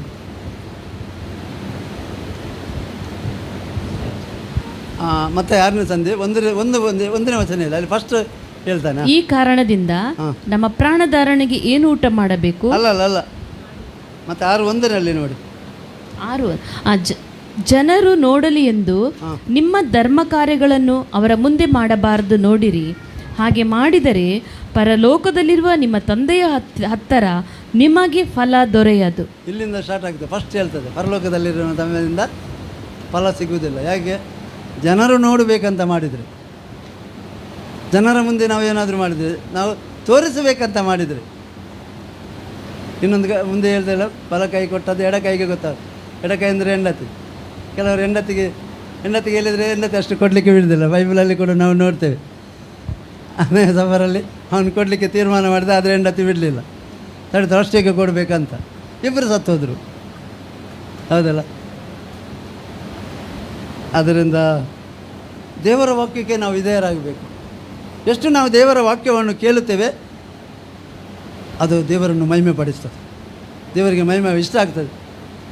ಈಗ ಉದಾಹರಣೆಗೆ ದೇವರು ಹೇಳಿದ್ದಾನೆ, ಗಂಡನು ಹೆಂಡತಿಯನ್ನು ಪ್ರೀತಿಸಬೇಕು, ಹೌದಲ್ಲ? ಈಗ ಒಬ್ಬ ಗಂಡ ಹೆಂಡತಿಯನ್ನು ಪ್ರೀತಿಸಿದರೆ ಅವನು ಯಾರನ್ನು ಪ್ರೀತಿಸ್ತಾನೆ? ಹೆಂಡತಿಯನ್ನು ಪ್ರೀತಿಸೋದಲ್ಲ, ದೇವರನ್ನು ಪ್ರೀತಿಸೋದು. ಯಾಕೆ? ಪ್ರೀತಿ ಮಾಡಲಿಕ್ಕೆ ಹೇಳಿದೆ ಯಾರು? ದೇವರು ಪ್ರೀತಿ ಮಾಡಲಿಕ್ಕೆ ಹೇಳಿದ್ದು. ದೇವರ ಇಷ್ಟವನ್ನು ಮಾಡ್ತಾನೆ ಅವನು. ಹೆಂಡತಿಗೆ ಏನು ಹೇಳಿದ್ದಾನೆ? ನನಗೆ ಅಧೀನಾಗಬೇಕು. ಹೆಂಡತಿ ಅಧೀನಾದರೆ ಅವ್ರು ದೇವರಿಗೆ ಅಧೀರಾಗ್ತಾರೆ, ದೇವರ ವಾಕ್ಯಕ್ಕೆ ಅಧೀರ. ಇದು ಜಯಭರಿತವಾದ ಜೀವಿತದ ಸೀಕ್ರೆಟ್ ಇದೆ. ನಾವು ದೇವರ ವಾಕ್ಯವನ್ನು ಒಪ್ಪೋದು. ನಾನು ಹಾಗೆ ಹೇಳಿದೆಲ್ಲ, ಚಿಂತೆ ಮಾಡಿದರೆ ದೇವರಿಗೆ ವಿರೋಧವಾಗಿ ಹೋಗ್ತೇವೆ. ನಾವು ಅವಿಧೇಯರಾಗಿದ್ದೇವೆ, ದೇವರ ಮಾತು ಕೇಳ್ತಾ ಇಲ್ಲ. ನಾವು ಚಿಂತೆ ಮಾಡದಿದ್ದರೆ ದೇವರ ಮಾತಿಗೆ ವಿಧೇಯರಾಗಿದ್ದೇವೆ. ಅದೇ ಪ್ರಕಾರ ಗಂಡನಾದವನು ಹೆಂಡತಿಯನ್ನು ಪ್ರೀತಿಸ್ತಾನೆ, ಅವನು ದೇವರನ್ನು ಪ್ರೀತಿಸ್ತಾನೆ, ದೇವರ ಮಾತು ಕೇಳುತ್ತಾನೆ. ಹೆಂಡತಿ ಗಂಡನಿಗೆ ಅಧೀನಾಗುವುದಾದರೆ ಅವಳು ದೇವರ ಮಾತು ಕೇಳ್ತಾರೆ. ಆ ಕುಟುಂಬ ಆಶೀರ್ವದಿಸಲ್ಪಡ್ತದೆ. ಮಕ್ಕಳು ತಂದೆ ತಾಯಿಯನ್ನು ಸನ್ಮಾನಿಸಬೇಕಂತ ಬರ್ತದೆ. ಮಕ್ಕಳೊಂದು ವೇಳೆ ತಂದೆ ತಾಯಿಯನ್ನು ಸನ್ಮಾನಿಸೋದಾದರೆ ಅವರು ದೇವರನ್ನು ಸನ್ಮಾನಿಸ್ತಾರೆ, ದೇವರಿಂದ ಫಲ ಹೊಂದುತ್ತಾರೆ. ಓಕೆಲ್ಲ, ಅವರು ಸನ್ಮಾನಿಸಿದರೆ, ತಂದೆ ತಾಯಿಯನ್ನು ಸನ್ಮಾನಿಸಿದರೆ ಬಹಳ ದಿನ ಜೀವಿಸ್ತಾರೆ. ಭೂಮಿಯ ಮೇಲೆ ಬಹು ದಿವಸ ಬದುಕುವರು, ದೇಶದ ಮೇಲನ್ನು ಹೊಂದುತ್ತಾರೆ. ಹೀಗೆ ಮಾಡಿದರೆ ಅವರು ದೇಶದ ಮೇಲನ್ನು ಹೊಂದುತ್ತಾರೆ, ಅವರು ದೇಶದ ಮೇಲನ್ನು ಹೊಂದುವರು. ಇದು ಮಾಡುವಾಗ ಇದು ಯಾಕೆ ನಾನು ಇದನ್ನೆಲ್ಲ ಅಂದರೆ, ನನಗಿದೆ ದೇವರ ವಾಕ್ಯವನ್ನು ನಾವು ಕೇಳುವುದು, ದೇವರ ವಾಕ್ಯಕ್ಕೆ ವಿಧೇಯರಾಗುವುದು, ದೇವರ ಮಾತನ್ನು ಕೇಳುವುದು. ಎಷ್ಟು ದೇವರ ಮಾತು ಕೇಳ್ತೇವೆ? ನಾವು ವಿಧೇಯರಾಗ್ತೇವೆ, ಮೇಲನ್ನು ಹೊಂದುತ್ತೇವೆ. ಅದಕ್ಕೆ ಸ್ವಾಮಿ ಹೇಳಿದ್ದು, ತಂದೆ ನಿನ್ನ ವಾಕ್ಯವನ್ನು ಇವರಿಗೆ ಕೊಟ್ಟಿದ್ದೇನೆ. ನಮಗೆ ಆಧಾರ ವಾಕ್ಯ, ಬೇರೆ ಇಲ್ಲ. ಎಷ್ಟು ನಾವು ವಾಕ್ಯ ಓದುತ್ತೇವೆ, ಕೇಳುತ್ತೇವೆ, ಅದನ್ನು ಧ್ಯಾನ ಮಾಡುತ್ತೇವೆ. ಧ್ಯಾನ ಮಾಡಿದಾಗ ನಮಗೆ ಅದು ಅರ್ಥ ಆಗ್ತದೆ, ನಾವು ಬೆಳೆಯುತ್ತೇವೆ. ಹಾಗೆ ನಮಗೆ ಚಿಂತೆ ಬರೋದಿಲ್ಲ. ತಂದೆಯ ಬಗ್ಗೆ ತಿಳುವಳಿಕೆ ಬಂತಂದರೆ ಅದನ್ನು ವಿವರಿಸಲಿಕ್ಕೆ ನನಗಿನ್ನು ಸಮಯ. ತಂದೆಯ ಬಗ್ಗೆ ತುಂಬ ಹೇಳ್ಬೋದು. ಮತ್ತು ತಂದೆ ಭಾಳ ಒಳ್ಳೆಯ. ನಾನು 28 ವರ್ಷ ಆಯಿತು ರಕ್ಷಣೆ ಹೊಂದಿ. ಅಲ್ಲ, ಊರಿಗೆ ಬಂದು 25 ವರ್ಷ ಆಯಿತು. ನಾನು ಊರಿಗೆ ಬರುವಾಗ ನನ್ನ ಫ್ರೆಂಡ್ಸ್ಗಳು ಹೇಳಿದರು ನನಗೆ, ಅವರಿಗೆ ಇಲ್ಲ, ಅವರು ಹೇಳಿದರು, ನೀವು ಊರಿಗೆ ಹೋಗಿ ಏನು ಮಾಡ್ತೀರಿ? ಚಿಕ್ಕ ಚಿಕ್ಕ ಮಕ್ಕಳಾಗ ಯಾವ ಭರವಸದಲ್ಲಿ, ನಮ್ಮ ಹಳ್ಳಿಯಲ್ಲಿ ಮನೆ, ನಮ್ಮ ಮನೆ ಹಳ್ಳಿ, ಅವರು ಆ ಹಳ್ಳಿಯಲ್ಲಿ ಕೂತು ಏನು ಮಾಡ್ತೀರಿ, ಯಾವ ಭರವಸದಲ್ಲಿ ಹೋಗ್ತೀರಿ ನೀವು? ನಿಮಗೆ ಜೋರು ಮಾಡಿದ್ರು ಇಬ್ಬರು, ಅವರಿಬ್ಬರು ಕೂಡ ಈಗ ಇಲ್ಲ. ಆದರೆ ನನಗೊಂದು ಸ್ವರ ಕೇಳ್ತಾ ಇತ್ತು. ನಾನು ಸ್ವರ ಕೇಳಿದ್ದೇನೆ, ನಿನ್ನನ್ನು ಯಾರಿಗೂ ನಾನು ಅಧೀನ ಮಾಡೋದಿಲ್ಲ ಅಂತ. ಇಷ್ಟರವರೆಗೆ ನಾನು ನಡೆಸಿದೆ. ಆತ ನಂಬಿಗಸ್ತಾನ. ನಾನು ಅದರಿಂದ ನಾನು ಚಾಲೆಂಜ್ ಮಾಡ್ತೇನೆ ನನ್ನ ತಂದೆಯ ಬಗ್ಗೆ. ಆತನು ಒಳ್ಳೆಯವನು, ಆತ ನಂಬಿಗಸ್ತಾನು, ಅದು ನುಡಿದಂತೆ ಮಾಡುವ ಆತನು. ಬೈಬಲ್ ಹೇಳ್ತದೆ, ಇಸ್ರೇಲರು ಗುಣಗುಟ್ಟಿದಾಗಲೂ ಬಯಸಿದನ್ನು ಕೊಟ್ಟ. ಮೋಶೆ ಡೌಟ್ ಮಾಡಿದ, ಹೇಗೆ ಕೊಡ್ತೀನಿ ನೀನು ಅಂತ. ಅರಣ್ಯಕಾಂಡ 11:21 ಓದಿ.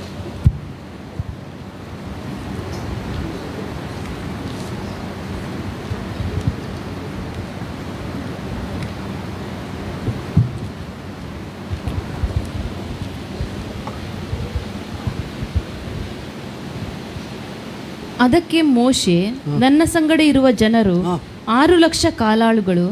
ಆದಾಗ್ಯೂ ನೀನು ಇವರು ಪೂರಾ 1 ತಿಂಗಳು ತಿನ್ನುವಷ್ಟು ಮಾಂಸವನ್ನು ಕೊಡುತ್ತೇನೆ ಎಂದು ಹೇಳಿದ್ದಿ. ಅವರಿಗೆ ಬೇಕಾದಷ್ಟು ಸಿಕ್ಕುವಂತೆ ನಾವು ಆಡು ಕುರಿಗಳನ್ನು ದನಗಳನ್ನು ಕೊಯ್ಯಬೇಕೆನ್ನುತ್ತೀಯೋ? ಕೇಳ್ತದೆ ಎಲ್ಲರಿಗೆ? ಕೇಳ್ತದಲ್ಲ? ಇಲ್ಲವೇ ಸಮುದ್ರದಲ್ಲಿರುವ ಎಲ್ಲ ಮೀನುಗಳನ್ನು ಹಿಡುಕೊಳ್ಳಬೇಕು ಎಂದು ಹೇಳಲಾಗಿ ಯೆಹೋವನವನಿಗೆ, ಯೆಹೋವನ ಕೈ ಮೋಟುಗೈಯೋ ನನ್ನ ಮಾತು ನೆರವೇರುತ್ತದೋ ಇಲ್ಲವೋ ಈಗ ನೀನು ನೋಡುವಿ ಎಂದು ಹೇಳಿದನು. ಈಗ ನೀನು ನೋಡಿ, ಅದನ್ನು ಪುನಃ ಒಂದ್ಸಲ ಓದಿ, ಸ್ವಲ್ಪ ಜೋರಲ್ಲಿ ಓದಿ. ಯೆಹೋವನ ಕೈ ಮೋಟುಗೈಯೋ ಅಲ್ಲ, ಅದು 21ನೇ ವಚನದಿಂದಲೇ ಓದಿ. ಅದಕ್ಕೆ ಮೋಶೆ ನನ್ನ ಸಂಗಡ ಇರುವ ಜನರು 6 ಲಕ್ಷ ಕಾಲಾಳುಗಳು.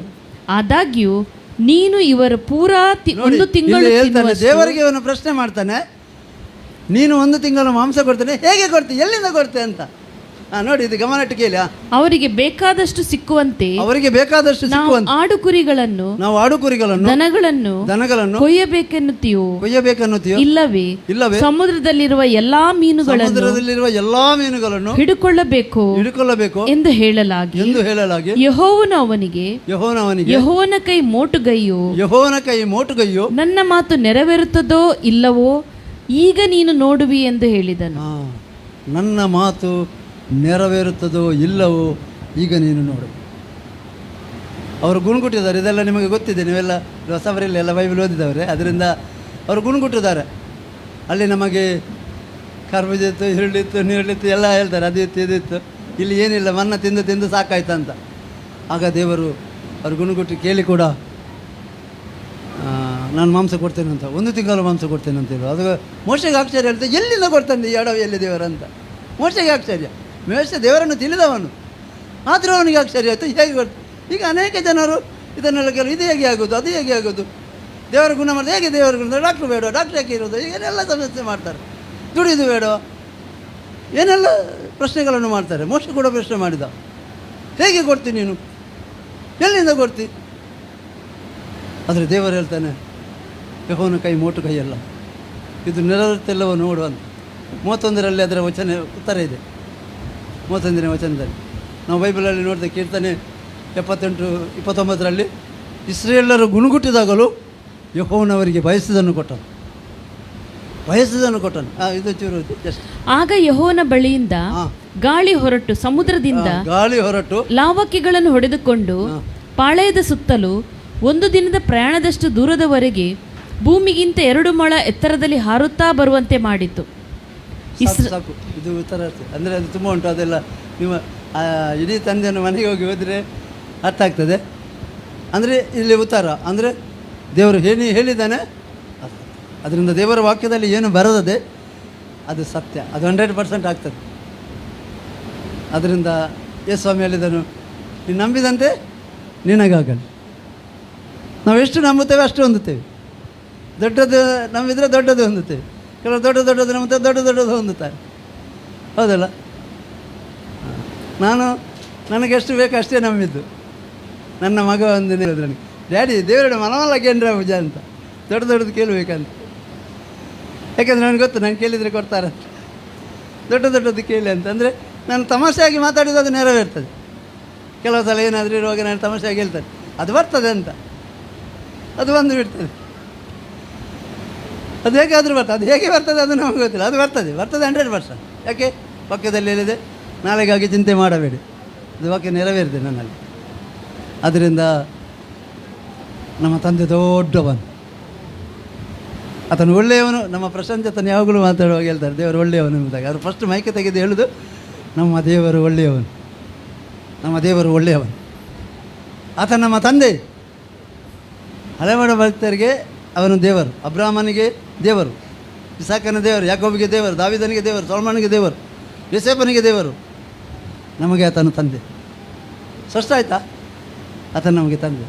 ನಾವು ಆತನಿಂದ ಹುಟ್ಟಿದವರು, ನಾವು ಆತನ ಮಕ್ಕಳು. ನಾವು ಪರಿಶುದ್ಧನಾದ ತಂದೆಗೆ ಪರಿಶುದ್ಧರಾದ ಮಕ್ಕಳಾಗಿ ಹುಟ್ಟಿದ್ದೇವೆ. ನಂಬಿಗಸ್ತನಾದ ತಂದೆಗೆ ನಂಬಿಗಸ್ತರಾದ ಮಕ್ಕಳಾಗಿ ಹುಟ್ಟಿದ್ದೇವೆ. ಐಶ್ವರ್ಯವಂತನಾದ ತಂದೆಗೆ ಐಶ್ವರ್ಯವಂತರಾದ ಮಕ್ಕಳಾಗಿ ಹುಟ್ಟಿದ್ದೇವೆ. ನಮ್ಮ ತಂದೆ ಬಡವನ? ನಮ್ಮ ತಂದೆ ಐಶ್ವರ್ಯವಂತನಾಗಿರೋದನ್ನ ನಾವು ಕೂಡ ಐಶ್ವರ್ಯವಂತರು, ನಾವು ಐಶ್ವರ್ಯವಂತರಾಗಿದ್ದೇವೆ. ಇದೆಲ್ಲ ಇರೋದು ನಮ್ಮ ಮೈಂಡಲ್ಲಿ. ಒಬ್ಬ ಬಡವನಂತ ಅವನಲ್ಲಿ ಆಲೋಚನೆ ಇದ್ದರೆ ಅವನಿಗೆ 1 ಕೋಟಿ ಕೊಟ್ಟರು ಅವನು ಶ್ರೀಮಂತನಾಗೋದಿಲ್ಲ, ಅದು ಖಾಲಿ ಆಗ್ತದೆ. ಅವನ ಮನಸ್ಸಿನಲ್ಲಿ ಅದು ಇಲ್ಲ ಅಂದರೆ ಅವನು ನಾನೊಬ್ಬ ಬಡವನೇ ಅಂತ ಎನಿಸಿದರೆ ಅವನು ಶ್ರೀಮಂತನಾಗೋದಿಲ್ಲ. ನಾವು ಎಷ್ಟು ದೇವರ ವಾಕ್ಯವನ್ನು ಓದಿ ಧ್ಯಾನ ಮಾಡ್ತೇವೆ, ಹೌದು ನಾನು ದೇವರ ಮಗನು. ಈಗ ಶ್ರೀಮಂತರ ಮಕ್ಕಳು ಹೇಗೆ ವರ್ತನೆ ಮಾಡ್ತಾರೆ? ನಮ್ಮ ಮನಸ್ಸು ಬದಲಾಗಬೇಕು, ನಮ್ಮ ಮನಸ್ಸನ್ನು ನಾವು ಬದಲಾಯಿಸಿಕೊಳ್ಬೇಕು. ನಾವು ದೇವರ ಮಕ್ಕಳು, ಸರ್ವಶಕ್ತನಾದ ದೇವರು. ಆತನು ಅತಿ ಬಲಾಡಿಯನು, ಮಹಾಶಕ್ತನು, ಮಹಾಭಯಂಕರನು, ಭಯಂಕರ ಶೂರನು, ಭಯಂಕರ ಶೂರಕಥೆಗಳನ್ನು ಅಸಂಖ್ಯ ಪ್ರಮೇದ ಮಾತುಕರನ್ನು ಮಾಡಿದ ಆತನು ಕೀರ್ತನೆ 33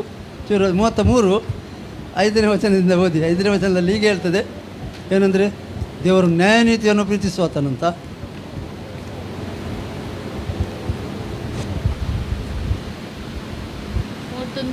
33 5ನೇ ವಚನದಿಂದ ಓದಿ.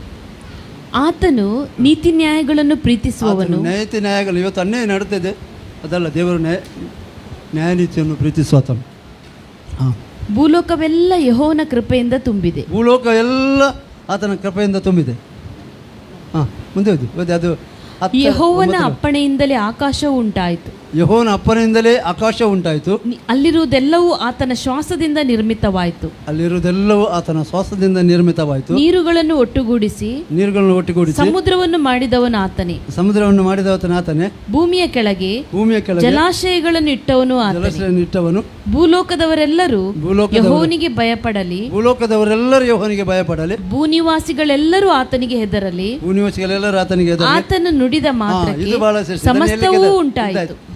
ಆತನು ನುಡಿದ ಮಾತ್ರಕ್ಕೆ ಸಮಸ್ತ ಉಂಟಾಯಿತು. ಮುಂದೆ ಹೇಳ್ತದೆ, ಆತನು ಆಜ್ಞಾಪಿಸಿದಲೇ ಸರ್ವ ಸ್ಥಾಪನೆ ಆಯಿತು. ಆತನು ನಮ್ಮ ತಂದೆ. ನಾವೆಲ್ಲ ನೋಡ್ತೇವಲ್ಲ, ವಸ್ತುಗಳೆಲ್ಲ ಅದನ್ನು ಸೃಷ್ಟಿಸಿದ ಆತನು ನಮ್ಮ ತಂದೆ. ನಾವೇಗೆ ಕೊರತೆ ಮಾಡೋದು? ಹೌದಲ್ಲ? ನಾನು ನಂಬಿಸ್ತೇನೆ, ಅನೇಕರೊಳಗೆ ನಂಬಿಕೆ ಕ್ರಿಯೇಟ್ ಆಯ್ತಂತ. ನೀವು ನಂಬಿಕೆಯಲ್ಲಿ ಬೆಳೀತೀರಿ, ಎಷ್ಟು ವಾಕ್ಯ ಓದುತ್ತೀರಿ, ಧ್ಯಾನ ಮಾಡ್ತೀರಿ, ನೀವು ಬೆಳೀತೀರಿ. ನೀವು ಯಾರು ಇದ್ದಾಗೆ ಇರೋದಿಲ್ಲ. ನೀವು ದೇವರ ಮಕ್ಕಳು. ನಿಮಗೆ ಏನೆಲ್ಲ ಬೇಕೆಂದು ನಮ್ಮ ತಂದೆಗೆ ತಿಳಿದದೆ. ನನ್ನ ಸಮಯ ಆಯಿತು, ಅದರಿಂದ ನಾನು ಮುಗಿಸಲಿಕ್ಕೆ ಇಷ್ಟಪಡ್ತೇನೆ. ಅದರಿಂದ ನಮ್ಮ ತಂದೆಯನ್ನು ನಾವು ಹೆಚ್ಚಾಗಿ ತಿಳಿದುಕೊಳ್ಳುವ, ಯೇಸುವನ್ನು ತಿಳಿಯುವ, ಪರಿಶುದ್ಧಾತ್ಮ ನಮಗೆ ಪ್ರಕಟಿಸಿದನ್ನು ಪರಿಶುದ್ಧ ತಿಳಿಯುವ, ಹೆಚ್ಚೆಚ್ಚಾಗಿ ವಾಕ್ಯ ಓದುವ, ಸರ್ವವನ್ನು ಆಳಿದಾತನು, ಆಳುವಾತನು ನಮ್ಮ ತಂದೆ. ಅಲ್ಲಿ ನಾವು ಯಾವ್ದಲ್ಲಿ ಹೇಳ್ತೇನೆ, ಜ್ಞಾನ ಸರ್ವ ಸೃಷ್ಟಿಗೆ ಆತನು ಮೂಲನು, ಸರ್ವ ಸೃಷ್ಟಿಗೆ ಒಡೆಯನು. ಎಲ್ಲ ರಾಷ್ಟ್ರಗಳ ಅಧ್ಯಕ್ಷರನ್ನು ಆಳುವಾತನಾತನು. ಕೀರ್ತನೆ 97 ಒಂದು ವಚನವನ್ನು ಮೇಲೆ ನುಗ್ಗುತ್ತೆ. 97 ಓದಿ. ಅಲ್ಲಿ 1ನೇ ವಚನ ಹೀಗೆ ಹೇಳ್ತದೆ, ಏನಂದರೆ ಯೆಹೋವನು ರಾಜ್ಯಾಧಿಕಾರವನ್ನು ವಹಿಸಿದ್ದಾನೆ, ಯೆಹೋವನು ರಾಜಾಧಿಕಾರವನ್ನು ವಹಿಸಿದ್ದಾನೆ, ಭೂಲೋಕವು ಸಂತೋಷಿಸಲಿ. ಭೂಲೋಕವು ಅಂದರೆ ಸರ್ವವನ್ನಾಳುವ ಆತನು. ಆತನ ನಮ್ಮ ತಂದೆ, ಆತನು ಸರ್ವವನ್ನಾಳುವ ಆತ. ಅದರಿಂದ ಯಾವಾಗಲೂ ಮಾತಾಡಿ, ದೇವರ ವಾಕ್ಯವನ್ನು ಮಾತಾಡಿ, ನಮಗೆ ಏನೆಲ್ಲ ಬೇಕೆಂದು ನಮ್ಮ ತಂದೆಗೆ ತಿಳಿ. ನಾನು ದಿನಾಲೇ ಹೇಳ್ತೇನೆ, ನನಗೇನೆಲ್ಲ ಬೇಕೆಂದು ನನ್ನ ತಂದೆಗೆ ಗೊತ್ತು. ನನಗೆ ಚಿಂತೆ ಇಲ್ಲ, ನಾನು ಚಿಂತೆ ಮಾಡೋದಿಲ್ಲ. ಇದು ಗೊತ್ತಿದೆ ಅನೇಕರಿಗೆ. ನನ್ನ ಸಭಾಪಾಲಕರು ಯಾವಾಗಲೂ ಹೇಳ್ತಾರೆ, ಅವರು ಹೇಳ್ತಾರೆ, ನನ್ನನ್ನು ಯಾವತ್ತೂ ಚಿಂತೆಯಲ್ಲಿ ನೋಡಿದಿಲ್ಲ, ನಾನು ಮತ್ತೆ ಕೊರತೆ ಬಗ್ಗೆ ಯಾವತ್ತು ಮಾತಾಡಿದವರು ಕೇಳಲಿಲ್ಲ.